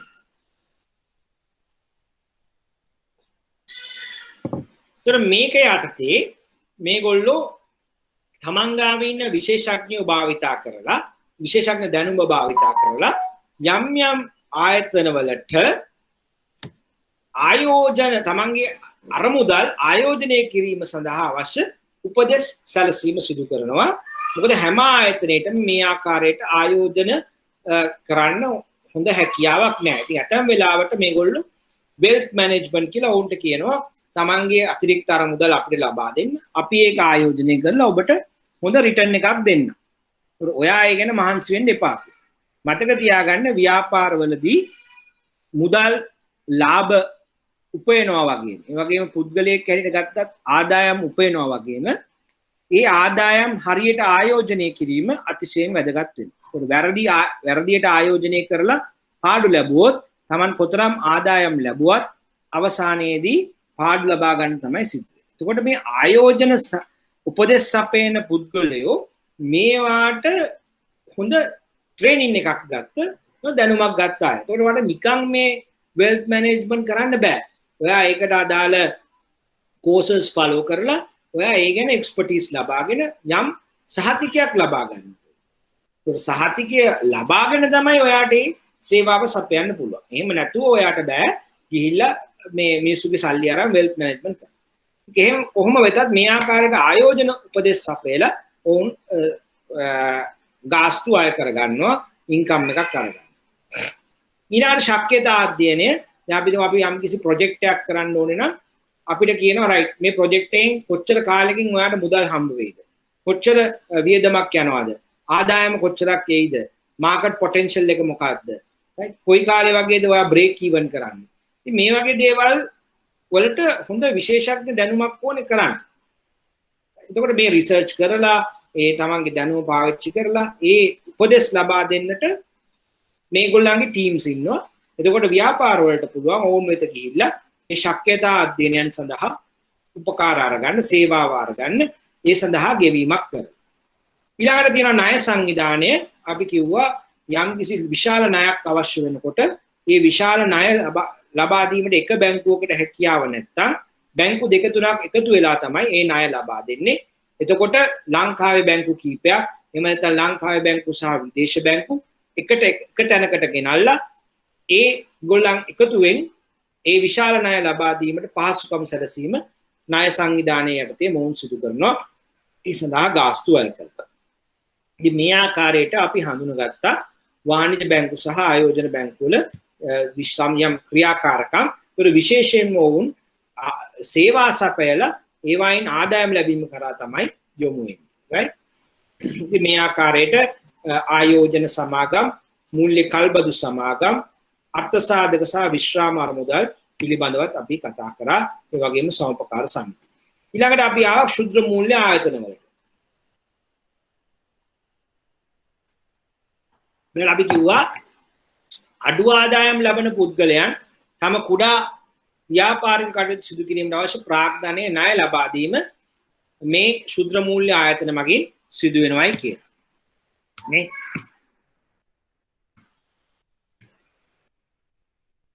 ක්ෂුද්‍ර මූල්‍ය ව්‍යාපාර කරගෙන යන ආයතන 2016 අංක 6 දරන ක්ෂුද්‍ර මූල්‍ය පනත හරහා ලියාපදිංචි වෙලා නියාමනය කිරීම සිදු කරනවා. right? එතකොට ඒ පනත තමයි මේකට අදාළ වෙන නීතිමය තත්ත්වය වෙන්නේ. ඊළඟට අපි කිව්වා දිවි නැගුම ගැන. එතකොට දිවි නැගුම කියන 2013 අංක 1 දාම දිවි නැගුම පනතයත් මේ බැංකුව පිළිටවනවා. මේ දිවි නැගුම ප්‍රතිලාභීන්ට සේවා සැපෙයි. ඊළඟට අපි ආව ෆින්ටෙක් ආයතන. ෆින්ටෙක් ගැන අපි කතා කරද්දී කිව්වා මේක තවත් කතා කරනවා වෙනත් පාඩමක. ෆින්ටෙක් ආයතන ගැන කතා කරද්දී අපි කිව්වා මේගොල්ලෝ ෆයිනෑන්ෂල් ටෙක්නොලොජි කියලා දෙක එකතු වෙලා තමයි ෆින්ටෙක් කියලා හැදිලා තියෙන්නේ. ඒක ෆයිනෑන්ෂල් යටතේ කතා කරනවා මූල්‍ය සේවා, ටෙක්නොලොජි යටතේ කතා කරනවා තාක්ෂණය. එතකොට තාක්ෂණය උපයෝගී කරගනිමින් වඩා පහසුවෙන් අඩු මුදලකට සේවා සැපයීමට තමයි මේ ෆින්ටෙක් ආයතන ගොඩ නැගෙන්නේ. ඒකට මේගොල්ලන්ගේ ප්‍රධානම පදනම වෙන්නේ තාක්ෂණය. මේගොල්ලෝ විශේෂයෙන්ම බේස් වෙන්නේ මොබයිල් ඇප්ලිකේෂන්ස් වලට. right? ඒක මොබයිල් ඇප්ලිකේෂන්ස් අපි කියන ජංගම යෙදවුම් කියලා මේ ජංගම යෙදවුම් භාවිතා කරමින් විවිධ softwares නිපදවල මේගොල්ලෝ උපකාර කරනවා මිනිස්සුන්ට තමන්ගේ එදිනෙදා මූල්‍ය ගණනුදෙනු පහසුවෙන් කරගන්න. උදාහරණයක් ඇටියට ඔයාට මොබයිල් ඇප් එකෙන් වෙන කෙනෙකුට ඉක්මනින් මුදල් යවන්න. නේ? එහෙම නැත්නම් තව කෙනෙක්ට මේ අවශ්‍ය පොඩි ණයක් ලබා දෙන්න. මේ වගේ මූල්‍ය ශාස්ත්‍රය හා සම්බන්ධ යම් යම් කාරණා ලොකු දේවල් නෙමෙයි. මේ පොඩි පොඩි සේවාවන් වගේ දේවල් ලබා දීම මේ වහරා සිදු වෙනවා. විශේෂයෙන්ම මේගොල්ලෝ ඉන්නේ ගෙවීම් පියවීම් අංශේ. විශේෂයෙන්ම මේගොල්ලෝ වැඩ කරන්නේ මිනිසුන්ට තමන්ගේ ගණනුදෙනු කරන්න පහසුවෙන් මුදල් ගෙවන්න පුළුවන් platforms හදන්න. ඒ වගේම බැංකු කියන තුන්වන පාර්ශවය අයින් කරලා ගණනුදෙනුකරුවන්ට එකිනෙකා අතර ගණනුදෙනු කරගන්න මේගොල්ලෝ පහසුකම් සැලසෙනවා. එතකොට ඒකේ cost එක අඩුයි. මොකද බැංකු වලට වියදම කමිෂන් එකක් ගෙවන්න ඕනේ නැහැ නේ. fee එකක් ගෙවන්න ඕනේ නැහැ. ඒකට මිනිස්සු නිරන්තරයෙන් මේගොල්ලන්ට ආකර්ෂණය වෙනවා මේගොල්ලෝගේ ඇප් එකෙන් අපි ගණනුදෙනු කරපුවාම අපිට ඇඩිෂනල් ෆී එකක් නැහැ. අපි මොකටද බැංකු වලට වැඩිපුර ගාණක් ගෙවන්නේ කියලා මේවට ආකර්ෂණය වෙනවා. ඉතින් ඒ අනුව මේගොල්ලෝ මේ පේමන්ට් ඇන්ඩ් සෙටල්මන්ට් කියන ඒරියා එකේ මේගොල්ලෝ ලොකු ඩෙවලොප්මන්ට්ස් කරලා තියෙනවා. නමුත් මේගොල්ලන්ට තියෙන ප්‍රධාන ප්‍රශ්නේ තමයි ගණනුකරුවෝ මේගොල්ලෝ ගැන තියෙන විශ්වාසය අඩුයි බැංකු වලට සාපේක්ෂව. ඒකට තමන්ගේ ලොකු මං අමාරුවෙන් හම්බ කරගත්ත මුදලක් අපි පිට රටේ ඉඳලා ලංකාවට එවන්න ඕන නම් ගණනුකරුවා මේ ඇප් එක දිහා බලලා හිතනවා මේගොල්ලෝද විශ්වාස බැංකුව හරහා යවුවොත් විශ්වාස. බැංකුව හරහා යවුවොත් මට විශ්වාසය වැඩි. ඒ නිසා තාමත් ගණනුකරුවන්ගේ සයිකොලොජි එක බැලුවොත් ගණනුකරුවෝ කැමති බැංකුව එක ගණනුදෙනු කරන්න මේ පේමන්ට් ඇප්ස් වලට යන්න නැතුව. ඉතින් බැංකු මොකද කරන්නේ? බැංකු මේ ඩිජිටලයිසේෂන් වලට යන්න පටන් ගත්තා. ඒ අනුව අද අපි දකිනවා බැංකු ක්‍රමයේ නැගී යන ප්‍රවණතාවයක් ලෙස ඩිජිටලයිසේෂන්. එතකොට මේගොල්ලෝ මේ ෆින්ටෙක් ආයතන වලින් කරන්න හදපු දේ තමන් මොබයිල් ඇප්ස් ඩෙවලොප් කරලා තාක්ෂණය ඩෙවලොප් කරලා කරන්න පටන් ගන්නවා. එතකොට ගණනුකරුවන්ට බැංකු විසින් නිර්මාණය කරපු ඇප්ස් හම්බෙනවා. අර වෙනත් ආයතනයකට යන්නේ නැතුව පහසුවෙන් තමන්ගේ ගණනුදෙනු කරන්න. ඉතින් මේකට උදාහරණ ලෙස අපිට හඳුන්වන්නට පුළුවන් ඩයලොග් ආයතනයත් අපිට උදාහරණයක් විදිහට පෙන්වන්න පුළුවන්. ඒ වගේම Alipay ඊළඟට Facebook එකෙන් මේ වගේ apps launch කරා. Google Pay යනාදී වශයෙන් විවිධ fintech ආයතන අපිට හඳුනා ගන්නට පුළුවන්. ඊළඟට අපි කතා කරා බැංකු වල ව්‍යාපාර කටයුතු වලට සම්බන්ධ වන ගණනුදෙනුකරුවෝ. ඒකට අපි කිව්වා අරමුදල් සැපයුම් කරුවන් ඉන්නවා. විශේෂයෙන්ම බැංකු වලට ණය ලබා දුන්න අය, ණය කරවල ආයෝජනය කළ පුද්ගලයන්. ඒ වගේම තැන්පත් කරුවන්, අපි දන්නවා තැන්පත් කරුවන් විශාල රෝල් එකක් ප්ලේ කරනවා කියලා. ඊළඟට අනිත් පැත්තෙන් ණය හිමියන් ඉන්නවා. බැංකුවට ණය ලබා දුන් පුද්ගලයන්. ඒ වගේම කොටස් හිමියන් ඉන්නවා. ඒතර කොටස් හිමියෝ ප්‍රාග්ධනය හැටියට බැංකුවට ලබා දීලා තියෙන ණය. ඊළඟට ඉන්නවා බැංකු ණය පහසුකම් ලබා ගන්නන්. ඒතර මේගොල්ලන්ට බැංකුව ඕනේ තමන්ගේ ද්‍රවශීලතා අවශ්‍යතා සපුර ගන්න. දිගු කාලීන හා කෙටි කාලීන. ඊළඟට මුදල් ගෙවීම් ලැබීම්, මුදල් ගනුදෙනු, ආයෝජන කටයුතු මේ වගේ දේවල් වලට සම්බන්ධ බැංකු විසින් සපයන විවිධ සේවාවන් ලබා ගන්න ගණනුදෙනුකරුවෝ ඉන්නවා. right? එතකොට මේගොල්ලෝ තමයි අපි දකින ගණනුදෙනුකරුවෝ නේ. ඒතර අපි ගාවට එනවා බැංකුවට අරමුදල් දෙන අය, තැන්පත් කරුවෝ, ණය කර හිමියෝ, ණය හිමියෝ. ඊළඟට අනිත් පැත්තෙන් අපිට ඉන්න කොටස් හිමියෝ. ඒ අරමුදල් සපයනවා. ඊළඟට ඉන්නවා බැංකු ණය පහසුකම් ලබා ගන්න අය. අපි ගාවට එනවා ණය ඉල්ලගෙන නේ OD ඉල්ලගෙන එනවා ටර්ම් ලෝන්ස් ඉල්ලගෙන එනවා ණය පහසුකම් ගන්න. ඒත් ඒගොල්ලන්ටත් බැංකුව ඕනේ. බැංකුව නැත්තම් ඒගොල්ලන්ට එදිනෙදා කෑෂ් ෆ්ලෝ එක මැනේජ් කරගන්න ව්‍යාපාර කටයුතු කරගන්න අමාරුයි. ඊළඟට අපි ගාවට එනවා මුදල් ගෙවා ගන්න මුදල් ලබා ගන්න අවශ්‍යයි. එදිනෙදා ව්‍යාපාර කටයුතු. ඒකට චෙක් පත් වලින් ගෙවන්න ඕනයි. චෙක් පත් හම්බෙලා තැන්පත් කරලා මුදල් ගන්න ඕනයි. මේ වගේ අය අපි ගාවට එනවා. ඒකට බැංකුවක් කඩාගෙන වැටුනොත් යම් කිසි වෙලාවක මේ සමස්ත පිරිසටම බලපෑම් එල්ල වෙනවා. අර මුදල් සැපයුම් කරුවන්ටත් බලපෑම් එල්ල වෙනවා. අර මුදල් අවශ්‍ය ණය ඉල්ලගෙන එන අයටත් බලපෑම් එල්ල වෙනවා. සේවාවන් ලබා ගැනීමට කටයුතු කරන අයටත් බලපෑම් එල්ල වෙනවා. රයිට්? ඉතින් ඒ නිසා බැංකුවක් කඩා වැටීම සියලු පාර්ශවවලට බලපෑම් එල්ල කරනවා. එතන මේ බැංකු වලට මේ ආකාරයට කඩා වැටෙන්නට හේතු වන ප්‍රධාන අවදානම් කීපයක් අපිට හඳුන ගන්න පුළුවන් ව්‍යාපාරික කටයුතු කරනකොට යනකොට. ඒකට අපි දැක්ක ණය අවදානම, වෙළඳපොළ අවදානම, ද්‍රවශීලතා අවදානම, මෙහෙයුම් අවදානම. අපි මේක කතා කරා. ඒකට අපි බැලුවොත් පළවෙනි එක අපි කිව්වා ණය අවදානම ගැන. ඒතර ණය අවදානමේදී අපි කිව්වා මේ කියන්නේ ගණදුනුකරුවන්ට බැංකුව ණය දීපුවම ඒ ණය නිසි පරිදි නොගෙවා ණය පැහැර හැරියොත් ඇති වෙන අවදානම. ඒකට අපි දන්නවා ණයක් දීලා ණය දෙන්නේ කොහොමද ඔයා? It's 2 o'clock. පොලියක් තැන්පතු පදනම් කරගෙන, right? තැන්පතු වලින් කොටසක් ඔයා ණය දෙනවා. දැන් මේ ණය දුන්න සල්ලි ඔයා ආපහු ගෙවන්න ඕනේ වෙනත් කෙනෙකුට. ඔය මේ ඔයාට සල්ලි දුන්නේ තැන්පත් කරුවෝ, තැන්පත් කරන ඔයා ගෙවන්න ඕනේ. ඒතකොට ඔයා ඒ තැන්පත් කරුවන්ට ගෙවන පොලියත් ඒකෙන් කව කරගන්න ඕනේ. ඒතකොට මේවා කව කරගෙන ඔයා ණයට දෙනවා යම්කිසි පොලියකට අරගොල්ලන්ගෙන් ගත්ත මුදල්. දැන් ඔයාට ණය ගෙවනකොට මුල් මුදල ගෙවනවා, ඒ වගේම පොලියක් ගෙවනවා. ඒතකොට මුල් මුදලෙන් අර තැන්පතුවේ මූලික මිල මුදල් ප්‍රමාණයට ඔයා ගෙවීම කරනවා. හැබෙන ණය පොලි ලැබෙන එකෙන් අර ගෙවන්න ඕන පොලියත් සෙට් ඔෆ් කරගන්න. right?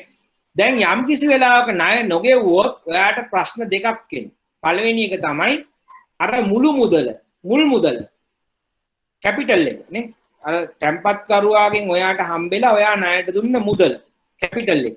ඒක ගෙවන්නත් ඔන්න ප්‍රශ්නයක්. දෙක ඔයාට පොලිය හම්බුනේ නැත්නම් අර තැන්පත් කරුවාට ගෙවන්න ඕන පොලිය ගෙවා ගන්නත් ඔන්න ප්‍රශ්නයක්. ලාභේ කොහොමද නැතුව යන්නේ. ඒ නිසා ණය දුන්නම ඒ ණය නොගෙවුවොත් යම් කිසි වෙලාවක ඔයාට ලොකු බලපෑමක් ඇති වෙනවා ඔයාගේ තැන්පත් කරුවන්ට මුදල් ගෙවීමට සහ ඔයාගේ ආදායම වෙත. එතකොට මේ වගේ වෙලාවක බැංකුවට කරන්න තියෙන ඔප්ෂන් දෙකයි. එකක් තමයි තමන්ගේ දැනට තියෙන රඳවාගත් ලාභ වලින් පාඩුව කපා හරින්න. ඒත් මෙච්චර කාලයක් ණය දීලා හම්බ කරගත්ත සල්ලි වලින් අර පාඩුව කපා හැරලා තැන්පත් කරුවට ගෙවලා පාඩුව දරා ගන්නට වෙනවා. දෙවෙනි එක තමයි තමන්ගේ රඳවාගත් ලාභ නැත්තම්. දැන් ලාභත් නැහැ. ලාභ නැත්තම් මොකද කරන්නේ? ප්‍රාග්ධනයෙන් සෙට් ඔෆ් කරන්න වෙනවා. අයිතිකරුවන්ගේ මුදල් වලින්. එතකොට මේක හරිම භයානක තත්ත්වයක් ණය අවදානම කියන්නේ. ඒකට බැංකුවක ණය අවදානම වැඩි වෙනකොට ඒ තුලින් බැංකුවේ රඳවාගත් ලාභ වලට බලපෑමක් එල්ල වෙනවා. ඒ වගේම කොටස් හිමියන්ගේ ප්‍රාග්ධනයට බලපෑමක් එල්ල වෙනවා. ඒකට ඒ වගේම කෑෂ් ෆ්ලෝ එක අවුල් වෙනවා. ඒකට අපි දන්නවා ණය දෙනකොට ඔයාට මතක ඇති අපි කතා කරා පරිණත කාල පරිවර්තනය කියලා තියරි එකක්. මේකදී අපි කිව්වේ හැමෝම එකපාර ඉල්ලන්නේ නැහැ. නමුත් යම්කිසි පිරිසක් ඔබගෙන් මුදල් ඉල්ලනවා. ඒකට ද්‍රවශීලතාවය කියලා concept එකක් අපි කතා කරා. ඒ කියන්නේ එදිනෙදා මුදල් ඉල්ලන අයට මුදල් ගෙවන්න පුළුවන් වෙන්න ඕනේ. ඒකට එහෙම වෙන්න නම් මේ දුන්න ණය ඔයාට වෙලාවට ලැබෙන්න ඕනේ. වෙලාවට ලැබුණ නැත්නම් ඔයාට මේ වැඩ ටික කරගෙන යන්න බෑ. ඔයාගේ ඔක්කොම assumptions අවුල් වෙනවා. right? උදාහරණයක් ඇරෙට අපි කියනවා මෙහෙම දෙයක් වාගෙන් අහන්න පුළුවන්. ණය අවදානම යම් කිසි ආකාරයකට ද්‍රවශීලතා අවදාන වලට බලපානවා. අනිවාර්යෙන් බලපානවා. ඇයි දැන් ණය දීලා අපේ අරමුණ තමයි යම් කාලයක් තුල ඒ ගෙවු දුන්න ණය අපිට ලැබෙයි කියලා. ඒතකොට ඒ දුන්න ණය ලැබෙනකොට අපිට පුළුවන් මේ ලැබෙන මුදල් වලින් withdrawals එහෙම නැත්නම් අපේ අනික් වගකීම් වලට මුදල් ලබා දෙන්න. දැන් දුන්න ණය ලැබුණ නැත්නම් වෙලාවට මේ පැත්තෙන් withdrawals එනවා නම් ඔයාලට ඔන්න පොඩි mismatch එකක් එනවා. ඒතකොට ණය ගෙවන ප්‍රමාණය ටික ටික අඩු වෙලා වැඩි දෙනෙක් ණය නොගෙවුවොත් මොකද වෙන්නේ? ඔයා දිනපතා එක්ස්පෙක්ට් කරනවා මෙච්චර මුදල් ප්‍රමාණයක් ණය ගෙවීම හරහා බැංකුවට එයි කියලා ඒක එන්නේ නැහැ. හැබැයි ගෙවන්න වෙනවා. මේ පැත්තෙන් ගෙවන්න ඇවිල්ලා තියෙනවා. එතකොට මුදල් ලැබෙන්නේ නැහැ. නමුත් ගෙවීම තියෙනවා. ඔන්න ඔතනදී ද්‍රවශීලතා ගැටලුවක් ඇති වෙනවා. එහෙමනම් මේ ණය අවදානම බැංකුව ද්‍රවශීලතා අවදානමකටත් ගෙනියන්න පුළුවන්. ඒ කියන්නේ එදිනෙදා තමන්ගේ ව්‍යාපාරික කටයුතු කරන්න මුදල් නැති වෙන අවදානම. ඒ නිසා මේ ණය අවදානම කියන එක හරිම වැදගත් පාලනය කරන එක.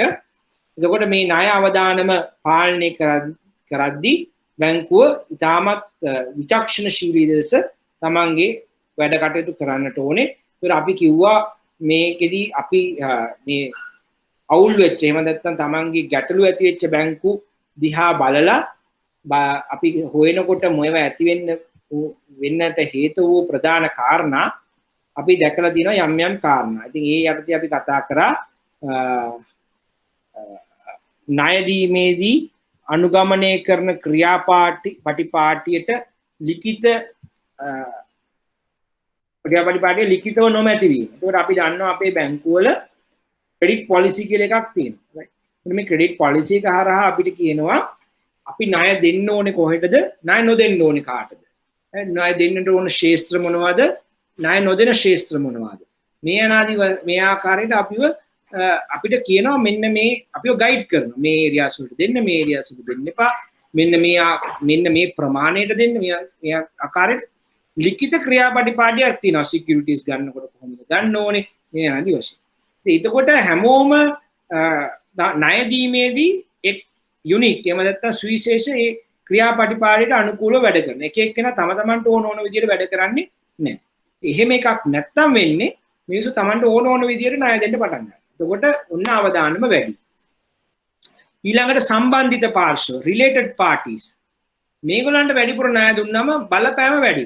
ඒතර අධ්‍යක්ෂකවරුන්ට ළඟ නෑයන්ට බැංකුවේ උපායතන වලට ණය දුන්නම මේ ණය අවභාවිතා වීමේ හැකියාව වැඩි සහ ඔයාට ණය අය කර ගැනීමේදී ඇතිවන බලපෑම ඉහළයි. ඒ නිසා ඒ සම්බන්ධයෙන් ඔබ විචක්ෂණශීලීව කටයුතු කරන්නට ඕනේ. ඒ සඳහා මහ බැංකුවෙන් සහ සුරකුම්පත් හා විනිමය කොමිෂන් සභාවෙන් නිකුත් කරලා තියෙන නීති රීති සහ ගයිඩ්ලයින්ස් වලට අනුව තමයි ඒගොල්ලන්ට ණය දෙන්නට ඕනේ. ඒ වගේම සුළු පිරිසකට ව්‍යාපාර කීපයකට බැංකුව වැඩියෙන් ණය දෙන එක. මේකත් බෑන් එකයි. එතකොට යම්කිසි කුඩා පිරිසකට ණය දීලා යම් තෝරාගත්ත ව්‍යාපාර කීපයකට නම් බැංකුවේ ණය වලින් ගොඩාක් දීලා තියෙන්නේ. ඒගොල්ලන්ට යම්කිසි ගැටලුවක් වුණොත් බැංකුවට ඒක ලොකුවට බලපාන. ගොඩාක් දෙනෙකුට ණය දීලා නම් ගොඩාක් ව්‍යාපාර ශේෂ්ත්‍ර වලට ණය දීලා නම් එතකොට එහෙම එකපාර මේ එක ශේෂ්ත්‍රයක් කඩන් වටනවා කියලා එක පුද්ගලයෙක් කඩන් වටනවා කියලා ව්‍යාපාරයක් කඩන් වටනවා කියලා බැංකුවට ප්‍රශ්නයක් වෙන්නේ නැහැ. නමුත් එහෙම නැතු ඔයා එක කොටසකට කීප දෙනෙකුට ව්‍යාපාර කීපයකට ණය දීලා ඉන්නවා නම් ඔන්න ඔයාට අවදානම වැඩි. ඒගොල්ලෝ කඩාගෙන වැටුනොත් ඔයාට විශාල ප්‍රශ්නයක් ඇති වෙනවා. ඊළඟට අපි කතා කරා වෙළඳපොළ අවදානම ගැන නේ. ඒතකොට අපි කිව්වා වෙළඳපොළ අවදානම ඇති වෙනවා කියලා බැංකුවක තියෙන වත්කම් සහ වගකීම් වලට අදාළ වෙළඳපොළ මිල ගණන් අනපේක්ෂිතව වෙනස් වීම නිසා. එතකොට මේක යටතේ අපි ප්‍රධාන අවදානම් තුනක් අඳුනගත්තා. පොලි අනුපාත අවදානම, පොලි අනුපාත උච්චාවචනය වෙනකොට ඇති වෙන අවදානම. ඊළඟට අපි අඳුනගත්තා ස්කන්ධ අවදානම, ව්‍යාපාර වස්තු මිල ගණන්. එහෙම නැත්නම් සරලව කිව්වොත් කොටස් වෙළඳපොළ කොටස්. මිල ගණන් උච්චාවචනය වෙනකොට ඒකෙන් ඇති වෙන අවදානම. ඊළඟට අපි හඳුනගත්තා ව්‍යවහාර මුදල් අවදානම. මේක යටතේ විදේශ විනිමය අනුපාතය වෙනස් වීම නිසා ඇතිවන අවදානම.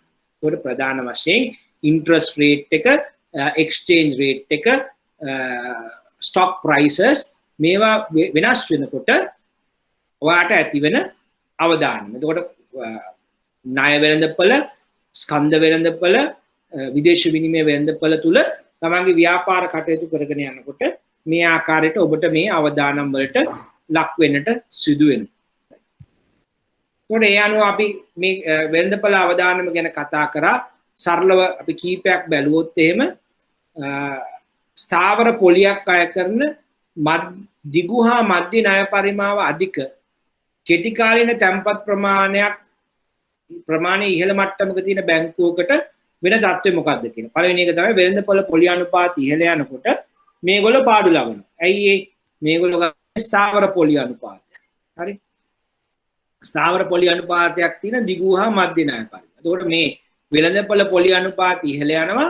මේගොල්ලන්ගේ පොලිය වෙනස් කරන්න බෑ. ඇයි ස්ථාවරයි ෆික්ස් දීලා තියෙන්නේ. රයිට්. එතකොට කෙටි කාලීන තැන්පත් තියෙන්නේ. කෙටි කාලීන තැන්පත් තියෙනවා මොකද වෙන්නේ? මේ තැන්පත් ආපහු රිනිව් වෙනවා. ඒක රිනිව් කරන්න වෙන්නේ වැඩි පොලියට. රයිට්. එතකොට ණය තියෙනවා. ණය වලට ඔයා ගෙවන්න වෙන්නේ අඩු පොලිය. ණය වලට ඔයාට ලැබෙන්නේ අඩු පොලිය. ඇයි ඔයා ණය දීලා තියෙන්නේ අද තියෙන පොලියට ෆික්ස් රේට් එකක්. හැබැයි තැන්පතු ඔයාට දැන් කෙටි කාලීනව රිනිව් වෙනකොට වැඩි පොලියකට තමයි ආයි ගන්න වෙන්නේ. ඒකෝට තැන්පතු වලට වැඩි පොලියක් ගෙවන්න වෙනවා. අර ස්ථාවර පොලියක් තියෙන ණය වලින් ලැබෙන්නේ අඩු ආදායමක්. එතකොට ඔයා පාඩු ලබනවා. එතකොට අපි ගත්තොත් එහෙම විනිමය අනුපාත තත්ත්වය යම් කිසි බැංකුවක විදේශ මුදල් වත්කම් වැඩි වගකීම් අඩුයි නම් වගකීම් අඩුයි නම් ඔන්න සමස්තයක් වශයෙන් ශුද්ධ වත්කම් ප්‍රමාණය වැඩි. ශුද්ධ වත්කම් ප්‍රමාණය වැඩි නම් ඔයා විනිමය අනුපාතය ඉහළ ගියාම ලාභ ලබනවා, පහළ ගියාම පාඩු ලබනවා. ශුද්ධ වගකීම් ප්‍රමාණය වැඩි නම් ඔයා විනිමය අනුපාතය ඉහළ ගියාම පාඩු ලබනවා, පහළ ගියාම ලාභ ලබනවා. මොකද වගකීම් කියන්නේ ඔයා ගෙවන්න ඕනේ. ඒකෝට විනිමය අනුපාතය ඉහළ ගියොත් ඔයාට ගෙවන්න වෙන ගාණ වැඩි වෙනවා රුපියල් වලින්. ඉතින් මේ ආකාරයට ඊළඟට අපි ගත්තොත් දැන් බැංකු කොටස් වෙළඳපොලේ ආයෝජනය කරලා තියෙනවා නම් ඒ තමන් ආයෝජනය කරපු කොටස් වල මිල ඉහළ ගියොත් ලාභ ලබනවා, පහළ ගියොත් පාඩු ලබනවා. මේ ආකාරයට අපිට වෙළඳපොළ අවදානම අපි හඳුනගන්නවා. ඊළඟට ඔබට මතක ඇති අපි කතා කරා මෙහෙයුම් අවදානම. ඒතර මෙහෙයුම් අවදානම ගැන කතා කරද්දී අපි කිව්වා මේක ඇති වෙන්නේ ඔයයි මමයි නිසා. right? ඔකට ඔයයි මමයි නිසා අපි දිනදා ව්‍යාපාර කටයුතු කරගෙන යනකොට මේ අවදානමට මුහුණ දෙනවා කියලා. එතකොට බැංකුවක තියෙනවා අභ්‍යන්තර පාලන ක්‍රම. උදාහරණයක් ඇරෙට අපි සරලම එකක් ගමුකෝ. සරලම එකක් තමයි ඔයා බැංකුවක එන්ට්‍රියක් පාස් කරනකොට ඔයා එන්ට්‍රිය එන්ටර් කරන්න ඕනේ. ඔයාගේ ඔෆිසර් ඒක වෙරිෆයි කරන්න.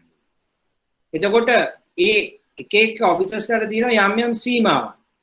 මෙච්චර ගාණක් වෙනකම් ඔයාට කරන්න පුළුවන්. මෙන්න මේ ගාණ පැන්නම ඔයාගේ ඔතොරිටි එකෙන් බෑ. එහෙනම් ඔයා ඊළඟ එක්සිකියුටිව්ට රිෆර් කරන්න. එක්සිකියුටිව්ට බෑන ඊළඟ මැනේජර්ට රිෆර් කරන්න. මැනේජර් බෑන රීජනල් මැනේජර්ට රිෆර් කරන්න. මේ අනාදි වශයෙන් හැමෝටම යම් යම් ලිමිට්ස් තියෙනවා. ඒ ලිමිට්ස් යටතේ තමයි ඔයාට ගණන් කරන්න පුළුවන්. ඉතින් මේ ආකාරයට ට්‍රාන්සැක්ෂන් ලිමිට්ස් තියෙනවා, ඩුවල් කන්ට්‍රෝල් තියෙනවා. මේවා තියෙන්නේ මේ මෙහෙයුම් අවදානම නැති කරා. මෙහෙයුම් අවදානම ඇති වෙන්නේ යම් ආකාරයකට මේ ඉන්ටර්නල් කන්ට්‍රෝල්ස් හරියට ක්‍රියාත්මක නොවන නිසා සේවකයන්ගේ අතින් යම් යම් වැරදි ඒ වගේම ඇතැම් විට සමහර සේවකයන් වංචාවන් සිදු කිරීම නිසා. එතකොට යම් වෙලාවක ඔයා ඩුවල් කන්ට්‍රෝල් නැතුව තිබ්බොත් තනි සේවකයෙකුට පුළුවන් වංචාවක් කරලා මුදල් අරගෙන යන්න. එතකොට අපි හිතමු හවසට මේ ටෙලර් බොක්ස් එක බැලන්ස් කරේ නැත්තම් ටෙලර්ට පුළුවන් සල්ලි අරන් ගිහිල්ලා වෙන මොනවා හරි කරලා ආපහු ගෙනල්ලා දාන්න. ඒතර බැංකුව කියන්නේ මුදල් එක්ක කටයුතු කරන තැන. එතකොට මුදල් එක්ක කටයුතු කරන තැනක ඕනෑම වෙලාවක වංචාවන් අක්‍රමිකතා වෙන්න පුළුවන්. කොච්චර හොඳ සේවකයෝ ඔයා බඳව ගත්තා. right? ඒ නිසා ඒවා නොවන ආකාරයට කටයුතු කිරීම වැදගත්. දැන් අපි දන්නවා අපි කොච්චර හොඳ වුණත් අපි හිතමු අපි අපේ සල්ලි තියෙන බෑග් එකක් එළියේ තියලා ඒ බෑග් එකේ කට ඇරලා සල්ලි ටික පේන විදිහට දාලා ගියොත් නිකන් ඉන්න මිනිස්සෙකුත් හොරකමට පෙළඹෙන්න පුළුවන්. අපි ගෙවල් වලින් යනකොට ගෙවල් ඇරලා දාලා ජනෙල් වහන්න නැතුව දොරවල් වහන්න නැතුව ඇරලා දාලා ගියොත් නිකන් ඉන්න මිනිස්සුත් හොරකම් කරන්න එන්න පුළුවන්. ඒ නිසා මෙහෙම මේ කන්ට්‍රෝල්ස් තියෙන්න ඕනේ. ගෙවල් වලින් යනකොට ගෙවල් වහලා ජනෙල් වහලා අපි යනවා. ඇයි ඒ? අල්ලපු ගෙදර මිනිස්සු හොරකම් කරයි කියලා නෙමෙයි. යම් කිසි ආකාරයෙන් පුද්ගලයෙකු ඇවිල්ලා හොරකමක් සිදු වෙනවා නම් ඒ නවත්තන්න. හොරු වෙනවා කියලාත් නෙමෙයිනේ අපි කරන්නේ. හොරු වෙනවා කියලා අපි දන්නේ නැහැ. හොරු වෙන්නත් පුළුවන් නොවෙන්නත් පුළුවන්. ඒකින්ද නෙමෙයි අපි කරන්නේ. හොරකමක් වීම වැළැක්වීමට නේ. ඒ වගේම තමයි අපි මුදල් බෑගයක් තියෙනවා නම් ඒක අපි වහලා පොඩි ඉබ්බෙක් දාලා පරිස්සමට තියන් ඉන්නවා. අල්ලපු ගෙදර කෙනා හෝ අපිට ඉන්න යාළුවා හොරකම් කරයි කියලා නෙමෙයි. ඒක අපි යම් කිසි ආකාරයෙන් යමක් වෙන එක වළක්වන්න තමයි අපි කරන්නේ. ඒ වගේම මේ බැංකුව වල විවිධ අභ්‍යන්තර පාලන ක්‍රම තියෙන්නේ. බැංකුව වල සේවකයෝ හොරු කියන එක නෙමෙයි. යම් ආකාරයකින් අක්‍රමිකතාවයක් වරදක් සිදු වුණොත් හෝ වරදට පෙළඹවීමක් සිදුවීමට ඇති අවස්ථා නතර කරනවා. ඒක ඔයා දන්නවා නම් ඔයා දාන එන්ට්‍රීස් තව කෙනෙක් වෙරිෆයි කරන්න ඕනේ කියලා ඔයාට කොච්චර සල්ලි අවස්ථාවක් තිබ්බත් ඔයා බැංකුවේ වැරදි එන්ට්‍රියක් ගහන්නේ නැහැ. මොකද වැරදි එන්ට්‍රියක් ගහලා ඔයාට බේරෙන්න බෑ. වෙන කෙනෙක් වෙරිෆයි කරනවා. ඔයාගේ ලොග් එකේ තියෙනවා යූසර් පාස්වර්ඩ් තියෙනවා. මේක අහු වෙනවා. ඒකට අහු වෙනවා කියලා දන්නවා නම් ඔයා පෙළඹෙන්නේ නැහැ වැරදි. ඒකට මේ ඉන්ටර්නල් කන්ට්‍රෝල්ස් වලින් දෙකක් කරනවා. වංචා වැළැක්වීම සහ වරදට පෙළඹීම අඩු කිරීම. මේ දෙකම කරනවා. රයිට්. එතකොට අභ්‍යන්තර ක්‍රියාවලිය මේ අභ්‍යන්තර පාලන ක්‍රම දුර්වල වුණොත් එහෙම මේ දෙකම සිදු වෙන්න පුළුවන්.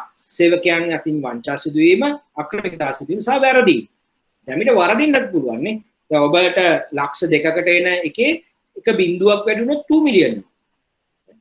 ඒකට ඊළඟ ඔෆිස් එක බලද්දී යාට පේනවා මේ ලක්ෂ 2කට මෙයා වැඩිපුර බිඳුවක් දානවා. ඒකට වැරදි වලින් සිදුවෙන අවදානමත් අඩු වෙනවා. ඉතින් මේ මෙහෙයුම් අවදානම යනදී අපි කතා කරන්නේ මේ ආකාරයට එදිනෙදා මෙහෙයුම් සිදු කරගෙන යාමේදී ඇතිවෙන්නා වූ අවදානම. රයිට්. ඒකට මේවා වලට එනවා අත්වැරදි, වංචා, ඒ වගේම ඇතැම් විට අභ්‍යන්තර සිස්ටම්ස් බිඳ වැටීම, right පද්ධති බිඳ වැටීම වගේ දේවල් අපි මේකේ අර්ථයට ගන්න. එතකොට මේක අඩු කරන්න අපිට තියෙනවා internal controls. එතන අපි කතා කරා මං හිතන්නේ කරන්න පුළුවන් දේවල් මොනවද කරන්න පුළුවන් කියලා අහුවොත් යම් දේවල් අපි කතා කරානේ. designations අනුව සීමාවන් පනවන්න. බැංකුව වලට ගියාම වාට මේවා පේනවා තියෙනවානේ. ඒක ගණනුවක් කරන විට අනිවාර්යෙන් දෙදෙනෙක් පරීක්ෂා කරන්න dual control කියලා අපි කියනවා. ඊළඟට මේ අභ්‍යන්තර පාලන ක්‍රම ලිඛිතව ප්‍රකාශයට පත් කරන්න. internal controls operation manual එකක් ලිඛිතව තියෙන්න ඕනේ. directives guidelines ලිඛිතව තියෙන්න ඕනේ. එතකොට මේ අවදානම අඩු වෙනවා. ඊළඟට අපි කිව්වා පරිගණක පද්ධති බිඳ වැටීමක් සිදු නොවන්නට පරිගණක ආරක්ෂණ පද්ධති ක්‍රියාත්මක කරන්න ඕනේ. ඒවා අප්ඩේට් කරන්න ඕනේ. යාවත් කායින කරන්න ඕනේ. පරිගණක විගණන අපි කියන system audits මේවා තියන්නට. ඊළඟට ණය ගනුදෙනු ගිණුම් සම්බන්ධ ලියවිලි නිසි ලෙසට පවත්වාගෙන යන්නට ඕනේ. ඒවා නිරන්තරයෙන්ම අධ්‍යයනය කරන්නට ඕනේ, නැවත බලන්නට ඕනේ. right ඊළඟට KYC customer due diligence මූලධර්ම හරියට පිළිපදින්න ඕනේ. ඒක පිළිපැදුනේ නැත්නම් බැංකුව ඔන්න අනවශ්‍ය අවදානම් වලට ගමන් කරනවා. ඒක අපි ළඟකදී දැක්කා මහ බැංකුව මේ සඳහා ටිකක් දැඩි ප්‍රතිපත්තියක් අනුගමනය කරමින් ඇතැම් බැංකුව වලට මේ ෆයින්ස් එහෙම නැත්නම් දඩ මුදල් පවා පනවනවා මේවා හරියට ක්‍රියාත්මක නොකිරීම තුල. එතකොට මේ ආකාරයට මෙහෙයුම් අවදානම අවම කරේ නැත්නම් ඔබට කාරණා දෙකක් වෙනවා. එකක් තමයි නියාමකයාගෙන් දඩ කැමට සිදු වෙන්නේ. ඒතකොට දඩ එනකොට දෙකක් වෙනවා. දඩ ගහනවා කියන්නේ ඔයාට ෆයිනෑන්ෂල් ලොස් එකකුත් වෙනවා, රෙපියුටේෂන් ලොස් එකකුත් වෙනවා. එන්නේ දඩ ගැහුවම සල්ලිත් යනවා, කීර්ති නාමයටත් ඒක හොඳ නැහැ.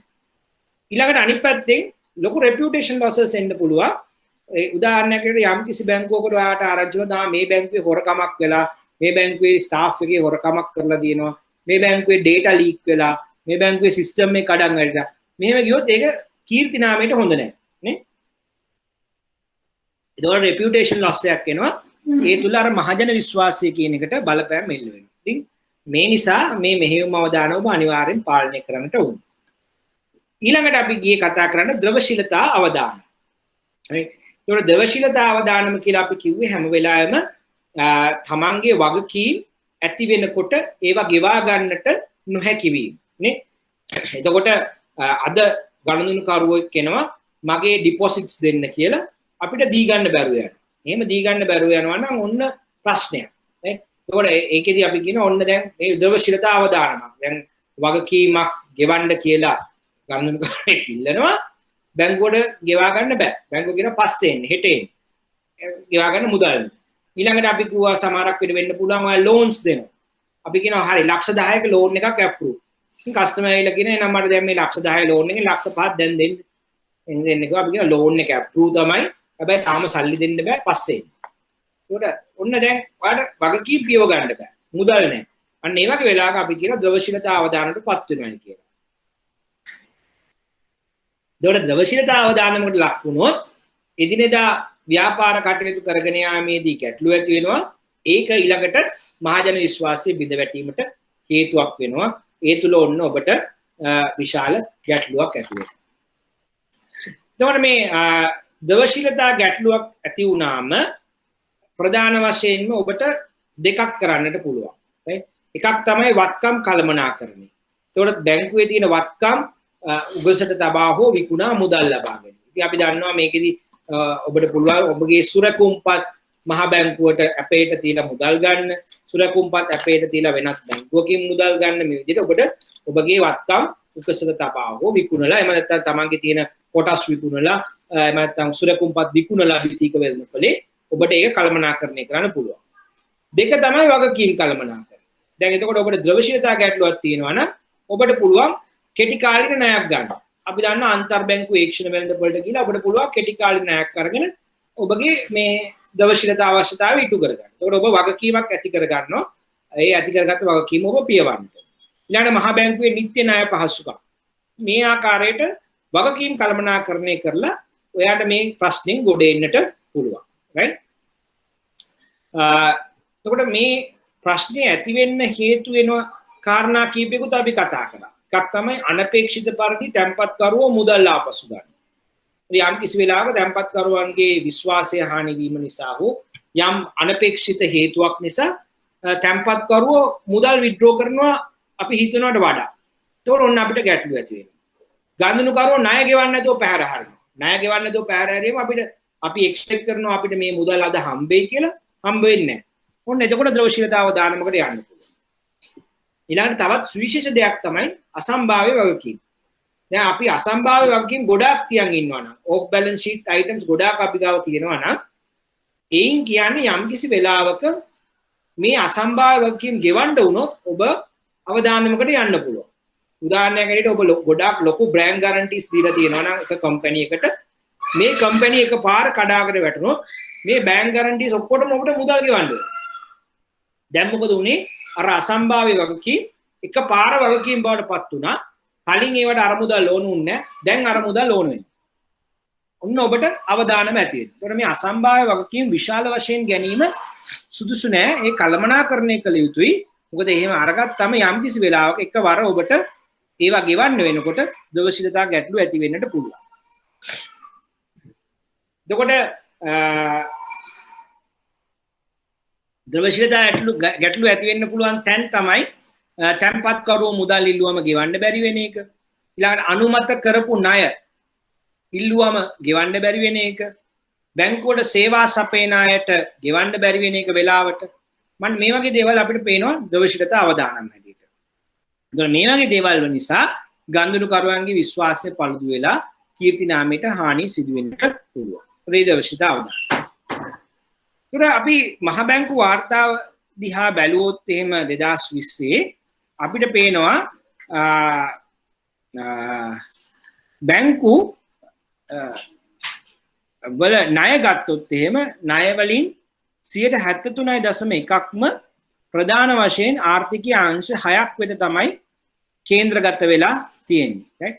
ඒතකොට මේ විවිධ අංශ වෙත ණය දෙන එක විවිධාංගීකරණය කරලා තිබ්බත් මේ ප්‍රධාන අංශ 6 හරහා තමයි තියෙන්නේ. ඒතකොට ඔයා බැලුවොත් එහෙම දල අක්‍රීය ණය ප්‍රමාණය 2020 වන විට ටිකක් ඉහළ මට්ටමකට ගිහිල්ලා තියෙනවා.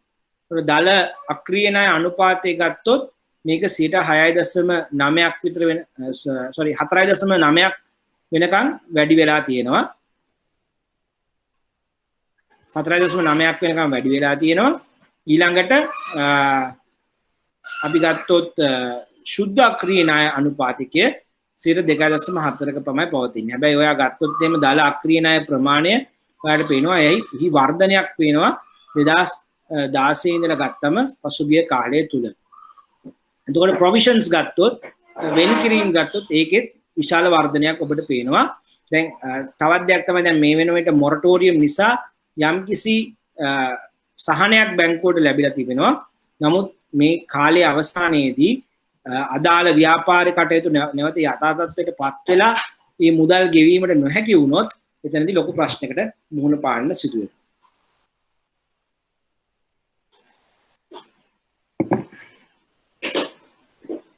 ඊළඟට අපි දන්නවා COVID-19 වසංගතයත් එක්ක මහ බැංකුව විවිධ ණය සහන හඳුන්වා දුන්නා. මොරටෝරියම් එක කියන්නේ ඒ වගේ සහනයක් අපිට හඳුන්වා දුන්නා. මේ සහනය හඳුන්වා දීමට ප්‍රධාන හේතුවක් වුණේ අපි ඔක්කොම මේ ගනුදෙනුකරුවෝ මේ කාලේ ව්‍යාපාර එකපාරක් මේ අවුල් වෙලා තියෙන වෙලාවේ අපි හිතමු මේ විදේශිකයන් රටට පැමිණීම අඩු වෙලා ඊළඟට සංචාරක ව්‍යාපාරයේ බිඳ වැටිලා මෙහෙම තියෙනකොට ඒ ආශ්‍රිතව හිටපු අය එහෙම නැත්නම් මේ වසංගතය නිසා ඩිරෙක්ට්ලි පීඩාවටපත් වෙච්ච අයට ණය ගෙවා ගන්න ආදායම ලැබෙන්නේ නැහැ. ඒතකොට ඒ අයව අපි අක්‍රීය ණය තත්ත්වයට දැම්මොත් එහෙම ඒගොල්ලෝ නිකම්ම ඩිෆෝල්ටර්ස්ලා වෙනවා. අනිත් පැත්තෙන් බැංකු වලටත් ලොකු හානියක් සිද්ධ වෙනවා. ඉතින් ඔවුන්ට අපි බල කරාට වැඩක් නැහැ. ඔවුන්ට ආදායම් ලැබෙන්නේ නැත්නම් ගෙවන්න විදියක් නැහැ. ඉතින් මේ වගේ වෙලාවක ඒ ජනතාවට අපි යම්කිසි සහනයක් ලබා දීලා නැවත රට ආරම්භ කරනකොට දැන් වර්තමානයේ අපි ආරම්භ කරා වගේ යථා තත්ත්වයට ඒගොල්ලෝගේ ව්‍යාපාරපත් වෙනකොට ඒ ණය ආපසු ගෙවන්නට කාලයක් ලබා දීම තමයි මෙතනදී සිද්ධ වෙන්නේ. ඒකට මේ ආකාරයට මොරටෝරියම්යක් ලබා දීම තුළ ඒ ගනුදෙනුකරුවන්ට නැවත යථා තත්ත්වයටපත් වීමට අවස්ථාව ලබා දෙනවා. මේ අවස්ථාව ලබා දීලා ඔවුන් යථා තත්ත්වයටපත් වුණාම නැවත ණය ගෙවාගෙන යාමට ඉඩ පහසුකම් සලසනවා. right? ඒක බැංකුව පැත්තෙනොත් හොඳයි. මොකද නැත්තම් මේ සියලුම ගනුදෙනුකරුවන් ඔබට නැති වෙනවා රිලේෂන්ෂිප්ස්. අනිත් පැත්තෙන් ජනතාවගේ පැත්තෙනොත් හොඳයි. මොකද ඔවුන්ට පුළුවන් ඔවුන්ට යම්කිසි සහනයක් ලැබෙනවා ව්‍යාපාර කටයුතු නැවත යථා තත්ත්වයට පත් කරගෙන ගෙවන්න. ඉතින් මේ මොරටෝරියම් එකේ තියෙන සුවිශේෂ වැදගත්කම ඒකයි. ඊළඟට අපි වෙළඳපළ අවධානම ගත්තොත් අපි දැක්කා පොලි අනුපාත අවදානමට ඇති නිරාවරණය 2020 දී ඉහළ ගියා. විශේෂයෙන්ම පොලි අනුපාත එකවර පහළ දැමීමත් සමගම ඊළඟට කොටස් පැත්ත ගත්තොත් කොටස් විචලනයේ වෙන අවදානම බැංකු වලට ටිකක් අඩුවෙන් තමයි බලපෑම තියෙන්නේ. මේකට ප්‍රධානම හේතුවක් තමයි කොටස් වෙළඳපළට වැඩිපුර බැංකු නිරාවරණය වෙලා නැහැ ලංකාවේ. ලංකාවේ බැංකු වල ආයෝජන කලබේ කොටස් වෙළඳපළ වල වටිනාකම ඉතාමත් අඩු 100 ප්‍රමාණයක් තියෙන නිසා මේ කොටස් වෙළඳපළට ඇතිවන විචලනයේ විශාල වශයෙන් ලංකාවේ බැංකු වලට බලපාන්නේ නැහැ. ඊළඟට විනිමය අනුපාත ගත්තොත් විදේශ මුදලින් රැස් කරන ලද වගකීම් වැඩි වෙලා ශුද්ධ විනිමය නිරාවරණය 2019ට වඩා වැඩි වුණා 2020 දී. ඒ අනුව ඔබ යම්කිසි අවදානමකට ලක්වීමක් අපිට දක්නට ලැබෙනවා. ඒ වගේම විනිමය අනුපාත ඉහළ යාම තුළ බැංකු වල විනිමය තත්ත්වය ගැන ගත්තොත් එහෙම ඔවුන්ගේ ශුද්ධ විනිමය ප්‍රමාණය අරගෙන ශුද්ධ වත්කම් නම් තිබෙන්නේ ඔවුන් ලාභ ලබනවා විනිමය අනුපාත ඉහළ යාම තුළ නැත්නම් ඔවුන්ට පාඩු සිදු වෙනවා. ඊළඟට ද්‍රවශීලතා අවදානම ගත්තොත් ද්‍රවශීලතා අවදානම අඩු වුණා පසුගිය කාලයේදී. හේතුව බැංකු වැඩිපුර ණය දෙනවට වඩා භාණ්ඩාගාර බිල්පත් බැඳුම් කර වගේ ඒවායි ආයෝජන කරන්න පෙළඹුණා. මොකද අවදානම වැඩි නිසා ඔවුන් ණය දෙනවට වඩා තමන්ගේ අතිරික්ත මුදල් ආයෝජනය කිරීමට තමයි කටයුතු කරේ. එතකොට අපි දැක්කොත් එහෙම භාණ්ඩාගාර බිල්පත් ගත්තොත් එහෙම ද්‍රවශීල වත්කම් වල සංයුතිය ගත්තොත් භාණ්ඩාගාර බිල්පත් 2019 සිට 24යි 2020 සිට 22ක් තියෙනවා. ඒත් භාණ්ඩාගාර බැඳුම් කර දැන් මේවා ගන්න අපි ද්‍රවශීල වත්කම් හැටියට. ඉතින් ඕනෑම වෙලාවක මේවා ද්විතීයික වෙළඳපොලේ අපිට විකුණලා මුදල් ලබා ගැනීමට ඇති හැකියාවක් තියෙන හැකියාව ඉතා වැඩි. ඒ නිසා අපි මේවා ද්‍රවශීල වත්කම් යටතට අරගන්න. නේද? ඒතකොට භාණ්ඩාගාර බිල්පත් බැඳුම් කර ශ්‍රී ලංකා සංවර්ධන බැඳුම් කර ඊළඟට මුදල් ඊළඟට ඒක්ෂණ මුදල් ඊළඟට විදේශ බැංකු ගිණුම් වල තියෙන ශේෂයන් සහ වෙනත් දේවල් හැටියට අපි මේ ද්‍රවශීල වත්කම් හඳුනා ගන්නවා. ඒතකොට මේකේ බැලුවොත් එහෙම ඔබට පේනවා වැඩිපුරම ද්‍රවශීල වත්කම් කන්සන්ට්‍රේට් වෙන්නේ භාණ්ඩාගාර බිල්පත් සහ බැඳුම් කරවල. ඒතකොට භාණ්ඩාගාර බිල්පත් 2019 සිට 24ක් තිබුණා ප්‍රතිශතයක් හැටියට 2020 සිට 22යි. බැඳුම් කර 33ක් තිබුණේ බැඳුම් කර ද්‍රවශීල වත්කම් වලින් 34ක් දක්වා ඒක වර්ධනය වෙලා තියෙනවා. සංවර්ධන බැඳුම් කර ඩෙවලොප්මන්ට් බොන්ඩ්ස් 15.7 ඉඳලා 12.9ට අඩු වෙලා තියෙනවා. ඊළඟට මුදල් ගත්තොත් කැෂ් මුදල් හැටියට 5.4 ඉඳලා 4.1 දක්වා තමයි ප්‍රතිශතය දක්වන්නට ලැබෙන්නේ. right? ඉතින් මේ ආකාරයට බැංකු තමන්ගේ ද්‍රවශීල වත්කම් වල සංහිතිය පවත්වාගෙන ගියා. සමස්ත ද්‍රවශීල වත්කම් වල එකතුව ගත්තොත් 2019 බිලියන 3.6ක් වගේ තිබුණු එක 2020 දී බිලියන 4.9ක් දක්වා වර්ධනය වෙලා තිබුණා. ඉතින් ඒ අනුව අපිට පේනවා ද්‍රවශීලතාවය ඉතා හොඳින් බැංකු ක්‍රමය විසින් පවත්වාගෙන ගිහිලා තියෙනවා. ඊළඟට ලාභදායීත්වය අරගෙන බැලුවොත් අපිට පේනවා බැංකු වල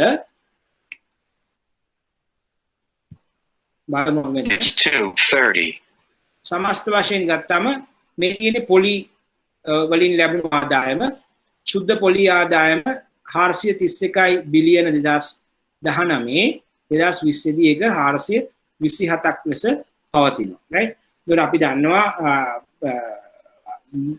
පොලි බැංකුව පොලි රේට් එක පොලි අනුපාතය විශාල වශයෙන් පහළට වැටුණා 2020 කාලය තුල.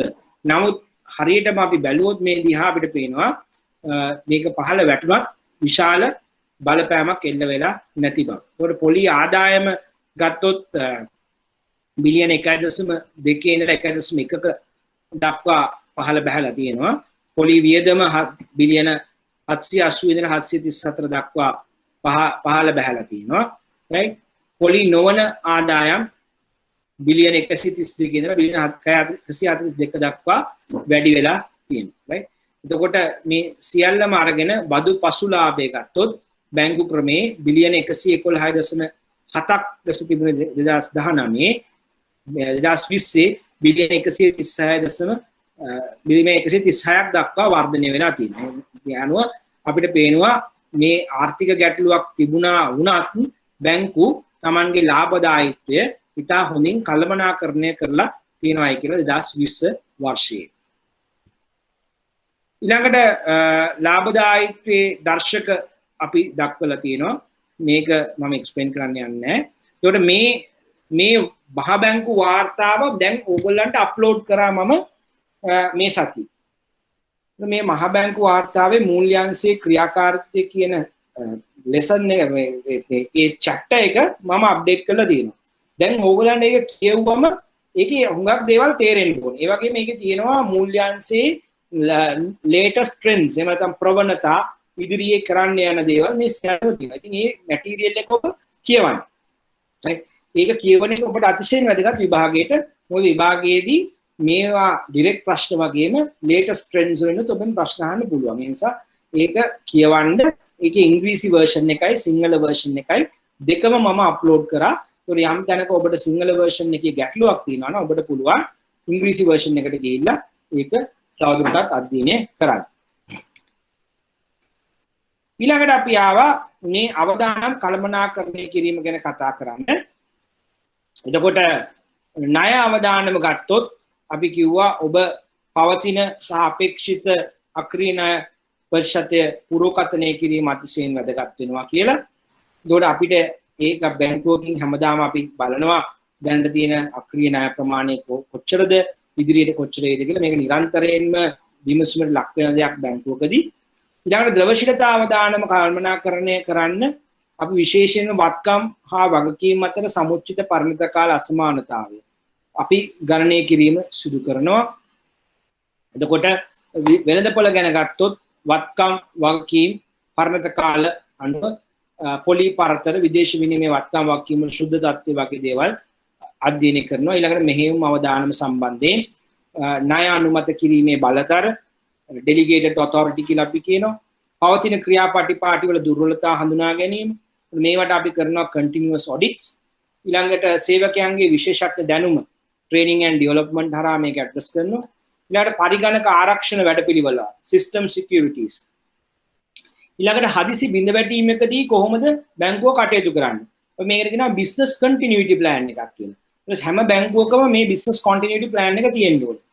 යම් කිසි හදිසි තත්ත්වයක් ඇති වෙලා සේවකයන්ට එන්න බැරි වුණොත් සිස්ටම් කඩාගෙන වැටුණොත් නැත්නම් යම් කිසි විදියකින් ගොඩනැගිලි වලට හානි වුණොත් කොහොමද ඔබ ව්‍යාපාර කටයුතු කරගෙන යන්නේ? ඉතින් මේක අපිට විශාල වශයෙන්ම මේක ක්‍රියාත්මක වීම දක්වන්න ලැබුණා මේ පැන්ඩමික් එකේ.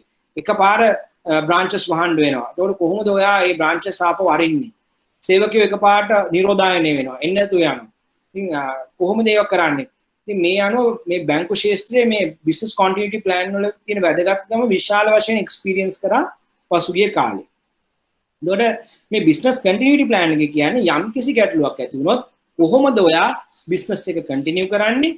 ඒ සඳහා ඔයාට තියෙන ක්‍රියාමාර්ග මොනවාද? ඒකට අපි දැක්ක මේ පෞගිය කාලේ බැංකු ගෙනාව විවිධ ක්‍රියාමාර්ග රොස්ටර්ස් ගෙනාවනේ.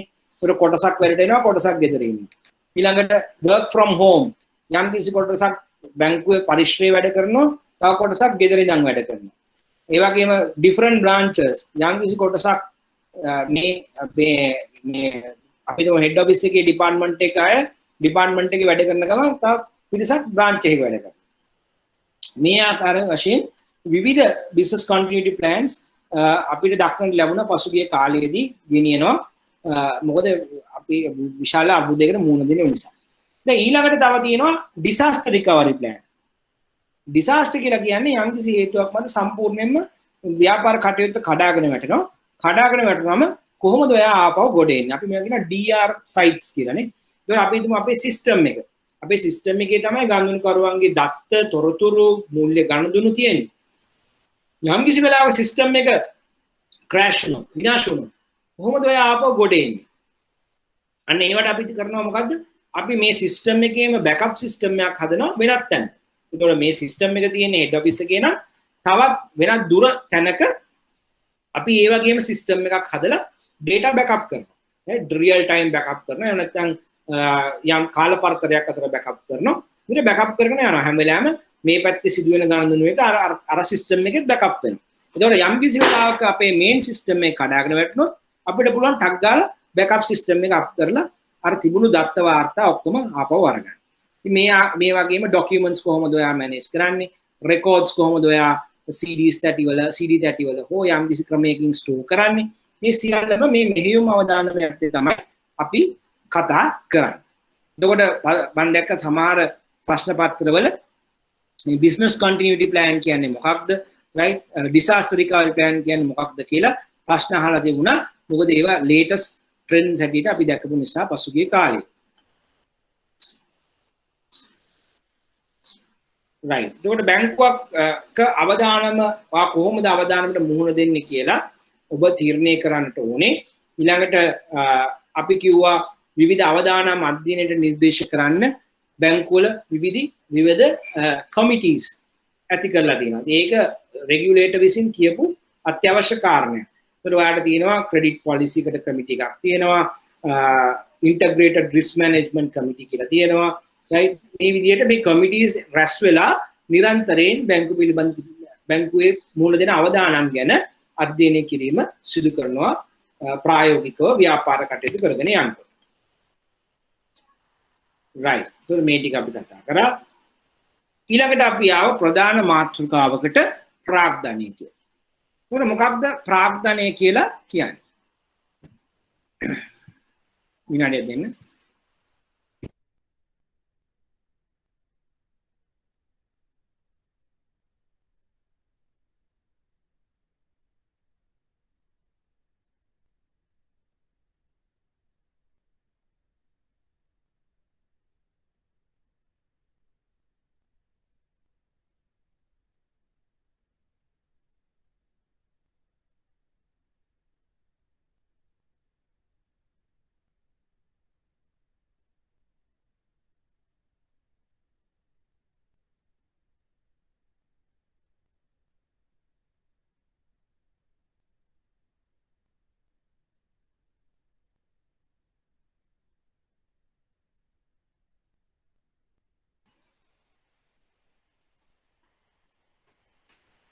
රයිට්. ඒතර ප්‍රාග්ධනයක් කියලා කියන්නේ බැංකුවක හෝ ආයතනයක තියෙන දිගු කාලීන වගකීම්.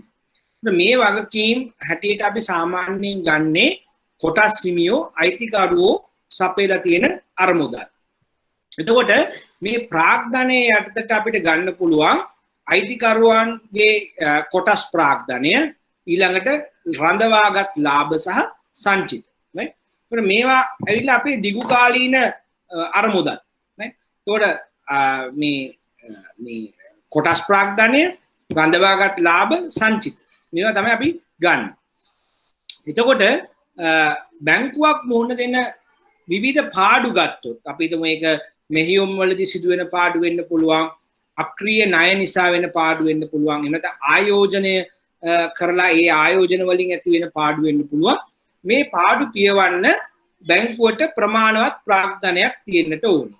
ඒකට පාඩුවක් ඇති වුණාම බැංකුව ඉස්සෙල්ලාම ඒ පාඩුව පියවනවා තමන්ගේ රඳවාගත් ලාභ සහ සංචිත භාවිතා කරලා. එතකොට ඒ සංචිත හා රඳවාගත් ලාභ ප්‍රමාණවත් නැත්නම් ඊළඟට ඒගොල්ලෝ යනවා අයිතිකරුවන්ගේ ප්‍රාග්ධනය. එතකොට ප්‍රාග්ධනය කරා තමයි ඒ ටික කපා හරින්නට ඕනේ. එතකොට ප්‍රමාණවත් ප්‍රාග්ධනය තිබුණ නැත්නම් ඔන්න ඔයාට කපන්න මුදල් නැහැ. ඒ කියන්නේ අලාභ දරා ගන්න විදියක් නැහැ. එතකොට ඔන්න ඔයා බංකොලොත් භාවයට පත් වෙනවා. එතකොට මේ බැංකුවල ප්‍රාග්ධනය ඉහළ දැමීම අතිශයින් වැදගත් වෙනවා. මොකද අපි දැක්ක දැන් කලින් අපි කතා කරා බැංකුවේ තිබුණු වගකීම් ගැන අපි දැක්කා අපි වැඩිපුරම 77ක් විතර රැඳිලා හිටියේ මේ මිනිසුන්ගේ තැන්පතු මත. මේ මිනිසුන්ගේ තැන්පතු තමයි තියෙන්නේ විශාල ප්‍රමාණයක්. අයිතිකරුවන්ගේ ප්‍රාග්ධනය හරි චූටි ගාණක් තියෙනවා. එතකොට මෙහෙම තියෙනකොට යම්කිසි වෙලාවක අයිතිකරුවෝ වැරදියට මේ බැංකුව කරගෙන ගියොත් විශාල වශයෙන් ගැටලුවට ලක් වෙන්නේ මේ තැන්පත්කම්. මේ නිසා බැංකුවක ප්‍රාග්ධනය කියන එක ඉහළ නැංවීම අතිශයින් වැදගත් වෙනවා තැන්පත්කරුවන්ගේ ආරක්ෂාව සඳහා. මොකද යම්කිසි වෙලාවක මේ බැංකුව පාඩු ලබන්න ගත්තොත් ඒවා ප්‍රතිපූර්ණය කිරීමට එහෙම නැත්නම් ඒවා දරා ගැනීමට ප්‍රමාණවත් ප්‍රාග්ධනයක් බැංකුව තුල තිබිය යුතු නිසා. right? එතකොට ප්‍රාග්ධනය අඩු වෙලා වැඩිපුර තැන්පතු මත රැඳෙනවා නම් ඒ ණය සහ තැන්පතු මත රැඳෙනවා නම් ඒ බැංකුවේ අවදානම සාපේක්ෂව වැඩි වෙනවා අනිත් බැංකු වලට සාපේක්ෂව. right? එතකොට මේ බැංකුවක ප්‍රාග්ධනය ගත්තම අපි දන්නවා ප්‍රාග්ධනය ඉහළ යනකොට ඒ බැංකුවේ තැන්පත්කරුවන්ගේ තැන්පතු වල ආරක්ෂාව ඉහළ යනවා. එම නිසා තැන්පත්කරුවන්ට වැඩි කොන්ෆිඩන්ස් එකක් ලැබෙනවා ඒ අදාළ බැංකුව හොඳ ශක්තිමත් ප්‍රාග්ධනයක් පවතින බැංකුවක් වුණා. ඊළඟ එක තමයි බැංකුව ව්‍යාප්ත කරන්න යනකොට. එහෙම නැත්නම් එක්ස්පෑන්ඩ් කරනකොට දැන් මේ බැංකුවේ එක්ස්පෑන්ෂන් එකට අවශ්‍ය මුදල් ලබා ගන්නෙත් මේ ප්‍රාග්ධනය හරහා. දැන් බැංකුවේ එක්ස්පෑන්ෂන් එකට අවශ්‍ය මුදල් තැන්පත්කරුවන්ගෙන් ලබා ගත්තොත් ප්‍රශ්නයක්. මොකද දැන් අපි හිතමු ඔයා බ්‍රාන්ච් එකක් කරනවා කියලා. ඔයා බ්‍රාන්ච් එක කරලා ඒ බ්‍රාන්ච් එක ඒ අදාළ නගරේ එස්ටැබ්ලිෂ් වෙලා ඒක ප්‍රොෆිට් කරන්න අවුරුදු ගාණක් යනවා.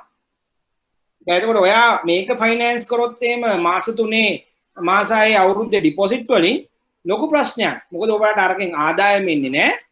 මේ පැත්තෙන් තැන්පත් කරන්න මුදල් ගෙවන්න ඕනේ. එතකොට ඔන්න ප්‍රශ්නයක් එනවා. ඒ නිසා මේ තැන්පත් වලින් ඔයාලට මේ බැංකුවේ ප්‍රසාරණයේ ව්‍යාප්තිය කරගෙන යන්න දිගු කාලීන ප්‍රොජෙක්ට්ස් ඒවට අත ගහන්න බෑ. ඒවට වඩා වැදගත් වෙන්නේ ප්‍රාග්ධනය භාවිතා කිරීම. එතකොට බැංකුවකට ප්‍රාග්ධනයේ වැදගත්කම අතිශයින් වැඩි. හේතුව බැංකුව මහ ජනතාවට වගකිය යුතු ආයතනයක්. ඒ නිසා මේ ප්‍රාග්ධනයේ ප්‍රමාණය වගේ මේකේ ගුණාත්මක භාවය වර්ධනය කරන්නට බැංකු වලට ගොඩාක් නීති රීති අධීක්ෂණ ක්‍රියාමාර්ග අපිට දක්නට ලැබෙනවා. ඒකට මේක නියාමනය කරන්න අපි යම්කිසි සම්මතයකට යනවා නම් ස්ටෑන්ඩඩ් එකක් හොයනවා නම් අපිට තියෙන ස්ටෑන්ඩඩ් එක තමයි බාසල් කැපිටල් ස්ටෑන්ඩඩ් එක. right? ඒකට බොහෝ රටවල් මේ බාසල් ප්‍රාග්ධන සම්මුතිය තමයි අනුගමනය කරන්නේ. අවම ප්‍රාග්ධන අවශ්‍යතා නියම කරලා බැංකුවල ප්‍රාග්ධනයේ ප්‍රමාණාත්මකතාවයේ ගුණාත්මක භාවය පවත්වාගෙන යන්නේ. ඒතර ලංකාවත් මේ බාසල් ප්‍රාග්ධන සම්මතය අනුගමනය කරමින් අවම ප්‍රාග්ධන අවශ්‍යතා නියම කිරීම දක්නට ලැබේ. right? එතකොට මේ බාසල් ප්‍රාග්ධන සම්මුතියට අනුව ගොඩකින්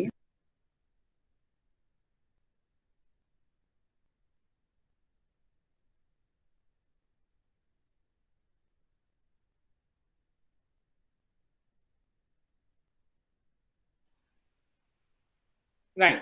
එතකොට මේ බාසල් ප්‍රාග්ධන සම්මුතියට අනුව බාසල් 3 ප්‍රාග්ධන සම්මුතිය. එතකොට බාසල් එක ගත්තොත් අපි දන්නවා මේකේ versions කීපයක් ආවා. එතකොට බාසල් 1, බාසල් 2, බාසල් 3 හැටියට ඒවායේ විවිධ ආකාරයෙන් විවිධ අවදානම් පිළිබඳව කතා කරා. එතකොට අපි වර්තමානයේ කතා කරන්නේ බාසල් 3 සම්මුතිය පිළිබඳව.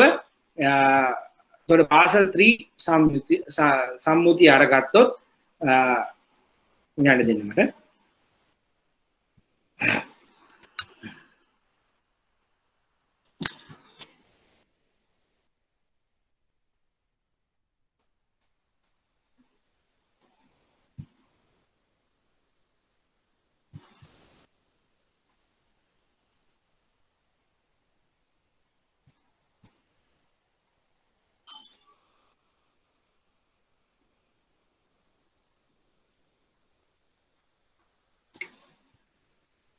right. එතකොට බාසල්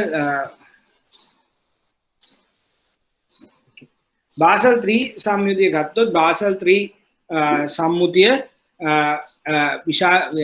ඇති වෙනවා මේ 2007-8 කියන ක්‍රයිසිස් එක දිහා බලලා බාසල් 1 2 වලට ඇති වෙන තවත් ඩෙවලොප්මන්ට් එකක් හැටියට. ඒතර මේ බාසල් 3 සම්මුතිය හරහා බැංකුවක ප්‍රාග්ධන ප්‍රමාණාත්මක භාවය, ස්ට්‍රෙස් ටෙස්ටිං, ඊළඟට වෙළඳපළ ද්‍රවශීලතා අවදානම කියන කාරණා වෙත යොමු කරනවා, අවධානය යොමු කරනවා. එතකොට 2000 අපි ගත්තොත් 10 විතර තමයි මේක ගැන එකගතාවයකට පත් වෙන්නේ. ඒ අනුව මෙය ක්‍රියාත්මක කිරීම ආරම්භ වෙනවා 2013 වර්ෂයේදී විතර තමයි ආරම්භ වෙන්නේ. right. එතකොට අපි බැලුවොත් එහෙම මේ බාසල් 3 සම්මුතිය යටතේ ලංකාව විසින් ලංකාවේ වාණිජ බැංකු නැත්නම් බලපත්‍රලාභී බැංකු වල නියම කරන ලද ප්‍රාග්ධන අනුපාතයන් අපිට මේ විදිහට ඒවා හඳුනා ගන්නට පුළුවන්. එතකොට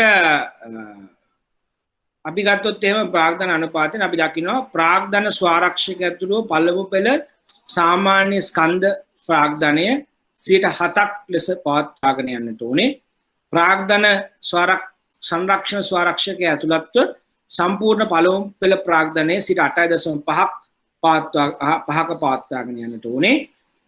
ප්‍රාග්ධන සංරක්ෂණ ස්වාරක්ෂක ඇතුළත්ව මුළු ප්‍රාග්ධන අනුපාතය 12.5ක බැංකු විසින් පවත්වාගෙන යන්නට ඕනේ. right. Common equity tier 1 capital including capital conservation buffer 7%, total tier 1 capital including capital conservation buffer 8.5%. එතකොට මුළු ප්‍රාග්ධනය total capital 12.5%. right. මේක තමයි දැනට තියෙන සම්මතය.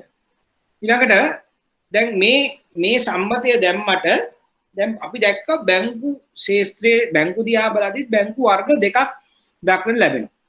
සමහරක් බැංකු විශාල වත්කම් ප්‍රමාණයකට හිමිකම් කියන ආර්ථිකයේ විශාල වැදගත්කමක් තියෙන විවිධ අංශවලට පැතුරුණු විවිධ ව්‍යාපාර කටයුතු එක්ක බැඳිලා සිටින විශාල බැංකු තියෙනවා. ඒකට මේ බැංකු කඩාගෙන වැටුනොත් ඒ කඩා වැටීම තුල අතිවිශාල බලපෑමක් වෙළඳපළට ඇති වෙනවා. අතිවිශාල බලපෑමක් වෙළඳපළට ඇති වෙනවා. එතකොට එවන් බැංකුවක් කඩාගෙන වැටීම තුල ඇති වෙන හානිය ඉතා ඉහළයි. ඉතින් මේ ආකාරයට විශාල වත්කම් ප්‍රමාණයකට හිමිකම් කියන ව්‍යාපාරික වශයෙන් අතිශයින් වැදගත් බැංකු හඳුනා ගන්නවා පද්ධතිමය වශයෙන් වැදගත් බැංකු හැටියට. එතකොට මේ බැංකුවක ඇතිවන අර්බුදයක් සමස්ත මූල්‍ය පද්ධතියට ඉතා විශාල වශයෙන් දැඩි ලෙස බලපාන බවට තමයි මෙතනදී අපි අදහස් කරන්නේ. ඒ අනුව මේ පද්ධතිමය වශයෙන් වැදගත් බැංකු ආරක්ෂා කරගන්නට සිද්ධ වෙනවා අනිත් බැංකු වලට වඩා.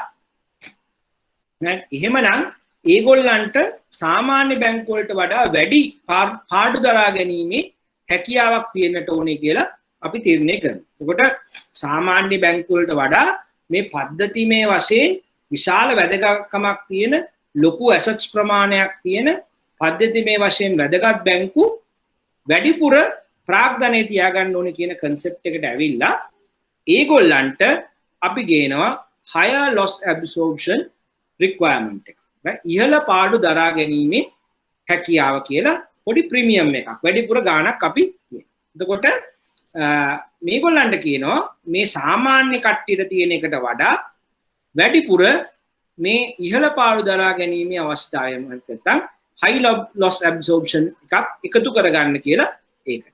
right? එතකොට විගත්තොත් එහෙම අපිට පේනවා පද්ධතිමය වශයෙන් වැදගත්කමක් ඇති බැංකු අපි ස්තර 3කට බෙදනවා. right? 2019 දෙසැම්බර් මාසය වෙන විට මේ විදිහට තමයි වර්ග කරන්නේ. පළවන ස්තරය, දෙවන ස්තරය, තුන්වන ස්තරය කියලා. එතකොට පළවන ස්තරයේ ඉන්නවා මහජන බැංකුව, හැට් නැෂනල් බැංකුව. එතකොට මහජන බැංකුව, හැට් නැෂනල් බැංකුව ඉන්නවා. මේගොල්ලන්ට කියනවා ඔයාට සාමාන්‍යයෙන් තියෙන අවශ්‍යතාවයට වඩා වැඩිපුර 100%ක් තියන්න. දෙවන ස්තරයේ ඉන්නවා ලංකා බැංකුව, කමර්ෂල් බැංකුව. මේගොල්ලන්ට කියනවා ඕගොල්ලෝ සාමාන්‍ය අවශ්‍යතාවයට වඩා 1.5ක් තියාගන්න. තුන්වන ස්තරය කියන්නේ ඉහළම ස්තරය. මේකේ කවුරුත් නැහැ. තාම මේ කැටගරි එකට බැංකුවක් වර්ගීකරණය කරලා නැහැ. ඒ අනුව මේ කැටගරි එකට කවුරු හරි කැටගරයිස් කරොත් ඒගොල්ලෝ සාමාන්‍ය බැංකු වලට තියෙන ප්‍රාග්ධන අවශ්‍යතාවයට වඩා වැඩිපුර 2%ක් තියාගන්නට ඕන. ඒ අනුව ගත්තොත් ලංකා බැංකුවයි කමර්ෂල් බැංකුවේ අවශ්‍යතාවය 14%යි. ඇයි ඒ? දැන් අපි දන්නවා සාමාන්‍ය බැංකුවක මුළු ප්‍රාග්ධනය තියෙන්න ඕනේ 12.5යි. ලංකා බැංකුවයි කමර්ෂල් බැංකුවයි දෙවන ස්තරයේ ඉන්න පද්ධතිමය වශයෙන් වැදගත් බැංකුවක් නිසා ඒගොල්ලන්ට එනවා high loss absorption requirement එකක් කියන 1.5යි. මේ කිව්වේ ඒගොල්ලන්ට වැඩිපුර තියාගෙන තව 1.5ක්. එතකොට 12.5යි 1.5යි ඒගොල්ලන්ගේ අවස්ථාව වෙන 14යි. මහජන බැංකුවයි හැට් නැෂනල් බැංකුවයි ගත්තොත් ඒගොල්ලෝ ඉන්නේ පළවෙනි ස්තරේ. මේගොල්ලෝ තියාගන්න 100%යි. එහෙනම් මේගොල්ලන්ගේ මුළු ප්‍රාග්ධන අවශ්‍යතාවය අර සාමාන්‍යයට තියෙන 12.5ට තව එකක් එකතු කරන්න ඕනේ 13.5යි. මේ ආකාරයට මේ පද්ධතිමය වශයෙන් වැදගත් බැංකු වලට වැඩිපුර ප්‍රාග්ධන අවශ්‍යතාවයක් පනවනවා මේ Basel 3 accord එකේ යටතේ. right? එතකොට ඔයා මේ ප්‍රාග්ධනය මේ අනුපාතය කොහොමද ගණනය කරන්නේ කියලා අහුවොත් මේ අනුපාතය ගණනය කරන්නේ බැංකුවේ අවදානම් මත බර තැබූ වත්කම් වල මුළු වටිනාකමට සාපේක්ෂව. right? එතකොට අවදානම මත බර තැබූ වත්කම් දාලා ඒකට සාපේක්ෂව කොච්චර ප්‍රාග්ධනය තියෙනවද කියන බලලා තමයි මේක ගණනය කරන්නේ. උදාහරණයක් ඇරෙන්න අපි මෙහෙම ගත්තොත් 2009-6:30ට බැංකුවක අවදානම් බරිත වත්කම් risk weighted assets, right? බැංකුවක අවදානම් බරිත වත්කම් අපි කියනවා තියෙනවායි කියලා මේ අවදානම් බරිත වත්කම් සහ මුළු ප්‍රාග්ධනය පිළිවෙලින් රුපියල් මිලියන 16,000යි සහ මිලියන 2,500. ඒතකොට පළවෙනි දෙන්නේ අවදානම් බරිත වත්කම්නේ. මේ ටික තියෙනවා මේක. මිලියන 16,000යි. right? ඊළඟට එනවා මුළු ප්‍රාග්ධනය. මුළු ප්‍රාග්ධනය ඔබට එනවා මිලියන 2,500යි. ඔන්න ඔබට සරල ගාණක් දෙනවා. හරි. එතකොට මුළු ප්‍රාග්ධනය මම දැන් පාඩ දෙකකින් දැම්ම. මුළු ප්‍රාග්ධනය මිලියන 2,500යි. බැංකුවක අවදානම් බරිත වත්කම් මිලියන 16,000යි. එහෙමනම් බැංකුවේ මුළු ප්‍රාග්ධන ප්‍රමාණාත්මක අනුපාතය ගණනය කරන්න.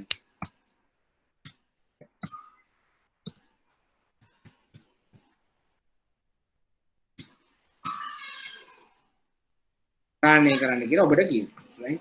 දැන් එහෙම කරාම අපි ගන්න මෙහෙමයි. මුළු ප්‍රාග්ධනය බෙදීම අවදානම් මත බර තැබූ වත්කම්. මේකට මේ අවදානම් මත බර තැබූ වත්කම් වලට කොච්චර ප්‍රාග්ධනයක් අපි ගාව තියෙනවා. එතකොට අවදානම් මත බර තැබූ වත්කම් ප්‍රමාණය මිලියන 16,000යි. මුළු ප්‍රාග්ධනය 2500යි. හරිද? එතකොට අපි මේ 16,000ට 2500යි තියෙන්නේ. එහෙනම් ප්‍රතිශතයක් හැටියට කීයද කියලා ගණනය කරන්න. right? දැන් ඔබට පුළුවන් මේක ගණනය කරන්න. අපි ගණනය කරමු රේට් එක කීයද කියලා. 2500 බෙදීම 16,000 වැඩි කිරීම 100 15.62. ඒකට ඔයාලට පේනවා මෙතන ගත්තොත් එහෙම තියෙනවා 15.625.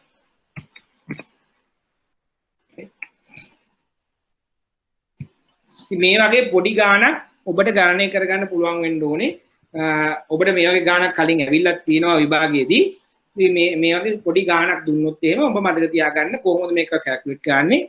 අවදානම් බරිත වත්කම් වලට සාපේක්ෂව කොපමණ ප්‍රාග්ධනයක් පවතිනවාද කියලා. ඒකට ප්‍රාග්ධනය ඩින් දැම්ම යටින් අවදානම් බරිත වත්කම් දැම්ම. ඒකට අවදානම් බරිත වත්කමකට කොච්චර ප්‍රාග්ධනය තියනවාද කියලා ඔබට හොයාගන්නට පුළුවන්. right. එහෙනම් මම හිතනවා ඔබට පැහැදිලි කියලා කොහොමද ප්‍රාග්ධන අවස්ථා මේවා ඔබට මේ ගණන් අහන්න පුළුවන්. උදාහරණයකට ඔබට අහන්න පුළුවන් ප්‍රාග්ධන සංරක්ෂණ ස්වරක්ෂක ඇතුළත්ව මුළු ප්‍රාග්ධන අනුපාතය කොපමණද? 12.5යි. right? ඉතින් මේ විදිහට ඔයාගෙන් අහන්න පුළුවන් සරල ගණන්. ඒක සරල උත්තර කෙටි ප්‍රශ්න යටතේ ඒකට ටිකක් මේක පොඩ්ඩක් ඔළුවේ තියාගන්නට ඕනේ ඔබ මේ rates. right? එතකොට දැන් අපි කිව්වනේ මේ පද්ධති මේ වශයෙන් වැදගත් බැංකු ගැන අපි කතා කරන්නේ. එතකොට අපි කිව්වා මේවා මේ සාමාන්‍ය බැංකුවක් වගේ නෙමෙයි. මේක බිඳ වැටුනොත් පද්ධතියට ලොකු බලපෑමක් එනවා කියලා. කොහොමද මේවා නිර්ණායනය මේ කොහොමද මේවා අපි හොයාගන්නේ? දැන් අතීතය ගත්තොත් අතීතයේදී තිබ්බේ ඒගොල්ලෝ විශේෂයෙන්ම ප්‍රාග්ධනය බැලුවා. ඒ ප්‍රාග්ධන ප්‍රමාණය ගැන බලලා මේක මේ ගැන කතා කරලා මේක මොකක්ද කියන හොයාගත්තා. නමුත් දැන් එහෙම නැහැ. දැන් මේ පද්ධතිමය වශයෙන් වැදගත් බැංකුවක් නිර්ණය කරනකොට ප්‍රධාන කාරණා 4ක් දෙස බලනවා. පළවෙනි එක තමයි විශාලත්වය. මේ බැංකුව කොච්චර විශාල බැංකුවක්ද? කොතරම් පැතිරලා තියෙනවද? ඊළඟට අන්තර් සම්බන්ධතාවයන්. මේ බැංකුව එක්ක සම්බන්ධ අනික් පාර්ශ්ව කොහොමද? ව්‍යාපාර අනික් බැංකු, දේශීය විදේශීය බැංකු මේ සම්බන්ධතාවයන් මොනවාද? ඊළඟට මේ බැංකුව යම් කිසි වෙලාවක කඩාගෙන වැටුනොත් මේක ආදේශනය කිරීමේ හැකියාව. ඊළඟට බැංකුවේ තියෙන මේ වත්කම් වගකීම් ක්‍රියාකාරීත්වයේ ඇති සංකීර්ණ බව. මේ සියල්ලම සලකලා බලලා තමයි මේ කැටගරිස් තුනෙන් මොන කැටගරියකට දානවද කියලා මහ බැංකුව විසින් නිර්ණය කරන්නේ. එතකොට මේ කැටගරිස් තුනකට දානවා පද්ධතිමය වශයෙන් වැදගත් බැංකු. පළවෙනි කැටගරි එක, දෙවෙනි කැටගරි එක, තුන්වෙනි කැටගරි එක. ඒතර පළවෙනි කැටගරි එකේ දෙවෙනි එකේ අපිට පේනවා මේ පළවෙනි කැටගරියට වඩා වැඩි වැදගත්කම දෙවෙනි කැටගරි එකේ, ඊට වඩා වැඩි තුන්වෙනි කැටගරි එකේ. එතකොට පළවෙනි කැටගරියේ ඉන්නවා මහජන බැංකුව, නැෂනල් බැංකුව, දෙවෙනි කැටගරි එකේ ඉන්නවා ලංකා බැංකුව, කමර්ෂල් බැංකුව. තුන්වෙනි එකට තාම කවුරුත් වර්ගීකරණය කරලා නැහැ. ඒතර මේ කොහොමද මේගොල්ලෝ වර්ගීකරණය කරනවා කරන්නේ කියලා අහුවොත් නිර්ණායක 4ක් තියෙනවා. විශාලත්වය, අන්තර් සම්බන්ධතාවයේ, ආදේශනය කිරීමේ හැකියාව, සංකීර්ණ බව. දැන් මේ අපි කතා කරේ දැනට පවතින බැංකු වල තත්ත්වය. ඊළඟට මේ බැංකු වලට තව එකක් ගෙනාවා. බැංකුවක් විසින් තියාගත යුතු අවම ප්‍රාග්ධනය. අවම ප්‍රාග්ධනය බිලියන කොච්චරද කියලා නිර්ණායකයක් ගෙනාවා. එතකොට මහ බැංකුව කිව්වා ලියාපදිංචි බැංකු 2020 අවසානය වෙනකොට අවම ප්‍රාග්ධන ප්‍රමාණයක් රැස් කරගත යුතුයි කියලා මේ දීලා තියෙන ෂෙඩියුල් එකේ හැටියට. නමුත් දැන් කොවිඩ් වසංගතයත් එක්ක ඒ කාලය 2022 අවසානයේ දක්වා දීර්ඝ කරා. ඒතර මේ 2022 දී ඔබ මේ ප්‍රාග්ධන අවස්ථාවේ ළඟා කරගත යුතුයි. ඒතර දැනට පවතින බැංකු වලට කියලා තියෙනවා තමන්ගේ අවම ප්‍රාග්ධනය රුපියල් බිලියන 20 දක්වා වැඩි කරන්න කියලා දේශීය ලියාපදිංචි වාණිජ බැංකු වලට. ලියාපදිංචි විශේෂ බැංකු වලට කියලා තියෙනවා රුපියල් බිලියන 7.5ට වර්ධනය කරන්න කියලා. රුපියල් බිලියන 100 දක්වා වත්කම් තියෙන විදේශ බැංකු වලට කියනවා අවම ප්‍රාග්ධනය බිලියන 5කට ගේන්න. රුපියල් බිලියන 100ට වඩා වැඩි වත්කම් ඇති දේශීය විදේශ බැංකු වලට කියනවා රුපියල් බිලියන 10ට අවම ප්‍රාග්ධනය වැඩි කරන්න කියලා. එතකොට මේකත් එක ප්‍රශ්නයකට ඔයගොල්ලන්ගෙන් අහලා තිබ්බා 2020 අවසානයේදී ළඟා කරගත යුතු අවම ප්‍රාග්ධනය කොච්චරද කියලා. මේකේ තියෙන ප්‍රතිශතයක් නෙමෙයි මේකේ තියෙන ගාණ ඇක්චුවල් ගාණ රුපියල් බිලියන 20ක් දක්වා ගේන්න ඕනේ වාණිජ්‍ය බැංකු. විශේෂිත බැංකු 7.5යි බිලියන 100ට වඩා අඩු වත්කම් තියෙන විදේශ බැංකු බිලියන 5යි වැඩි බිලියන 100ට වඩා වැඩි වත්කම් තියෙන විදේශ බැංකු බිලියන 10යි. ඊළඟට ආයිත් ඔබට ප්‍රශ්නයක් එනවා නව බැංකුවක් ආරම්භ කරද්දී ගේන්න ඕන අවම ප්‍රාග්ධන අවශ්‍යතාවය. එතකොට දැනට ලංකාවේ අලුත් දේශීය ලියාපදිංචි වාණිජ්‍ය බැංකුවක් ඇති කරනවා නම් ඔයා රුපියල් බිලියන 20ක ප්‍රාග්ධනයක් ගේන්නට ඕනේ. දේශීය ලියාපදිංචි වාණිජ්‍ය විශේෂිත බැංකුවක් නම් බිලියන 7.5 ප්‍රාග්ධනයක් තියෙනට ඕනේ ආරම්භ කරන්න. ඊට අඩුවෙන් ආරම්භ කරන්න බෑ. විදේශීය බැංකුවක් නම් ඔබ රුපියල් බිලියන 10ක ප්‍රාග්ධනයක් ඇතුව තමයි ලංකාවට එන්න ඕනේ අලුත් බැංකුවක් අරින්න. ඒතකොට නව බැංකු සඳහා තියෙනවා මේ විදිහට ප්‍රාග්ධන අවශ්‍යතාවය. ඒතකොට මේක මතක තියාගන්න. ඒ වගේම මතක තියාගන්න මේක 2022 දක්වා දීර්ඝ කරලා තියෙන්නේ බැංකු වලට මේ අවශ්‍යතාවය කරා ළඟා වෙන්නේ. ඊළඟට අවදානම් බරිත වත්කම් ප්‍රාග්ධනයට අනුපාතයට අතිරේකව බාසල් 3 මගින් තෝලන අනුපාතය කියන එක හඳුන්වා දුන්නා. එතකොට මේ තෝලන අනුපාතය කියන අපි කියන ගියරින් රේෂියෝ කියලා. එතකොට ලියාපදිංචි බැංකු වර්තමානයේදී තෝලන අනුපාතය 3ක පවත්වා ගන්න ඕනේ කියලා තමයි නිර්ණය කරලා තියෙන්නේ. ඊළඟට මේ පසුගිය කාලේ ඔබ දන්නවා බැංකු වල ලාභදායීත්වය පිළිබඳව විශාල වශයෙන් කතා කරා. අපි විනාඩි 5ක් වැඩිපුර යමු. ඒක අපිට මේක ඉවර කරගන්න පුළුවන්. එතකොට ලාභදායීත්වය ගැන හුඟක් කතා කරා. එතකොට ලාභදායීත්වය බැංකුවට වැදගත්ද? මේක හොඳ ප්‍රශ්නයක් නේ. ඒක අනිවාර්යයෙන්ම මේ ලාභ ලැබීම බැංකු වලට වැදගත්. හේතු කීපයක් තියෙනවා. පළවෙනි එක තමයි ඔයා ලාභ ලැබලා ඉහළ ලාභ ලැබුවට පස්සේ ඒ ලාභ වලින් ඔයාට පුළුවන් රඳවාගත් ලාභ සංචිත වර්ධනය කරලා ප්‍රාග්ධනය ශක්තිමත් කරන්න. ඒත් මේ ප්‍රාග්ධනය ශක්තිමත් කරපුවාම වැඩි මේ ප්‍රාග්ධනය ශක්තිමත් කරපුවාම ඔයාට පුළුවන් වැඩි ආයෝජකයන්ගේ විශ්වාසයක් මහජන විශ්වාසයක් ඇති කරගන්න බැංකුවේ තියෙන ශක්තිය වර්ධනය කරන්න. ඊළඟට ණය පැහැර හැරියම ඒ වගේම යම් යම් ආයෝජන වල අගය පහළ ගියාම මේ අවදානම් නිසා වන පාඩු දරා ගැනීමේ හැකියාව වැඩි. රයිට් මම හිතන්නේ පොඩි කනෙක්ෂන් බිඳ වැටීමක් වුණා. ඒකත් එක්ක මට පේනවා බෞතරයක් දෙන අයින් වෙලා තියෙනවා. ඒ නිසා මම කන්ටිනියු කරන්නේ. අපි ඊළඟ සතියේ මේ ටික ඉවර කරලා ඉතුරු පාඩමට යමු. රයිට් අපි දැනට ක්ලාස් එක ඉවර කරනවා. මොකක් හරි ඔයගොල්ලන්ට ගැටලුවක් තියෙනවා නම් අහන්න පුළුවන්. අයින් වෙන්න ඉස්සෙල්ලා. සර් එහෙනවද? එහෙනවා සිත. සර් මොරටෝරියම් දෙනකොට අපි හිතුව මාස 6ක ලෝන් එකකට දුන්නා කියලා. ඔව්. එතකොට සර් මේ මාස 6ට අදාළ පොලිය අපි ගෙවන්න ඕනේ බැංකුවට නේද? බැංකුවේ දැනට පොලිය අය කරගන්න ඕනේ. පොලිය කපා හැරීමක් සිදු වෙන්නේ නැහැ. එහෙම කපා හැරීමක් සිදු වෙනවා නම් ඒ දන්න. හරි සර්. ගෙවන්න තියෙන කාලය දීර්ඝ කිරීමක් තමයි කරලා තියෙන්නේ. ඉතින් ඒ අනුව විවිධ අවස්ථාවල ඒ සඳහා එන රෙගියුලේෂන්ස් අනුව ඒක කොහොමද කරන්න කියන එක අපිට කතා කරන්න පුළුවන්. හරි thank you sir.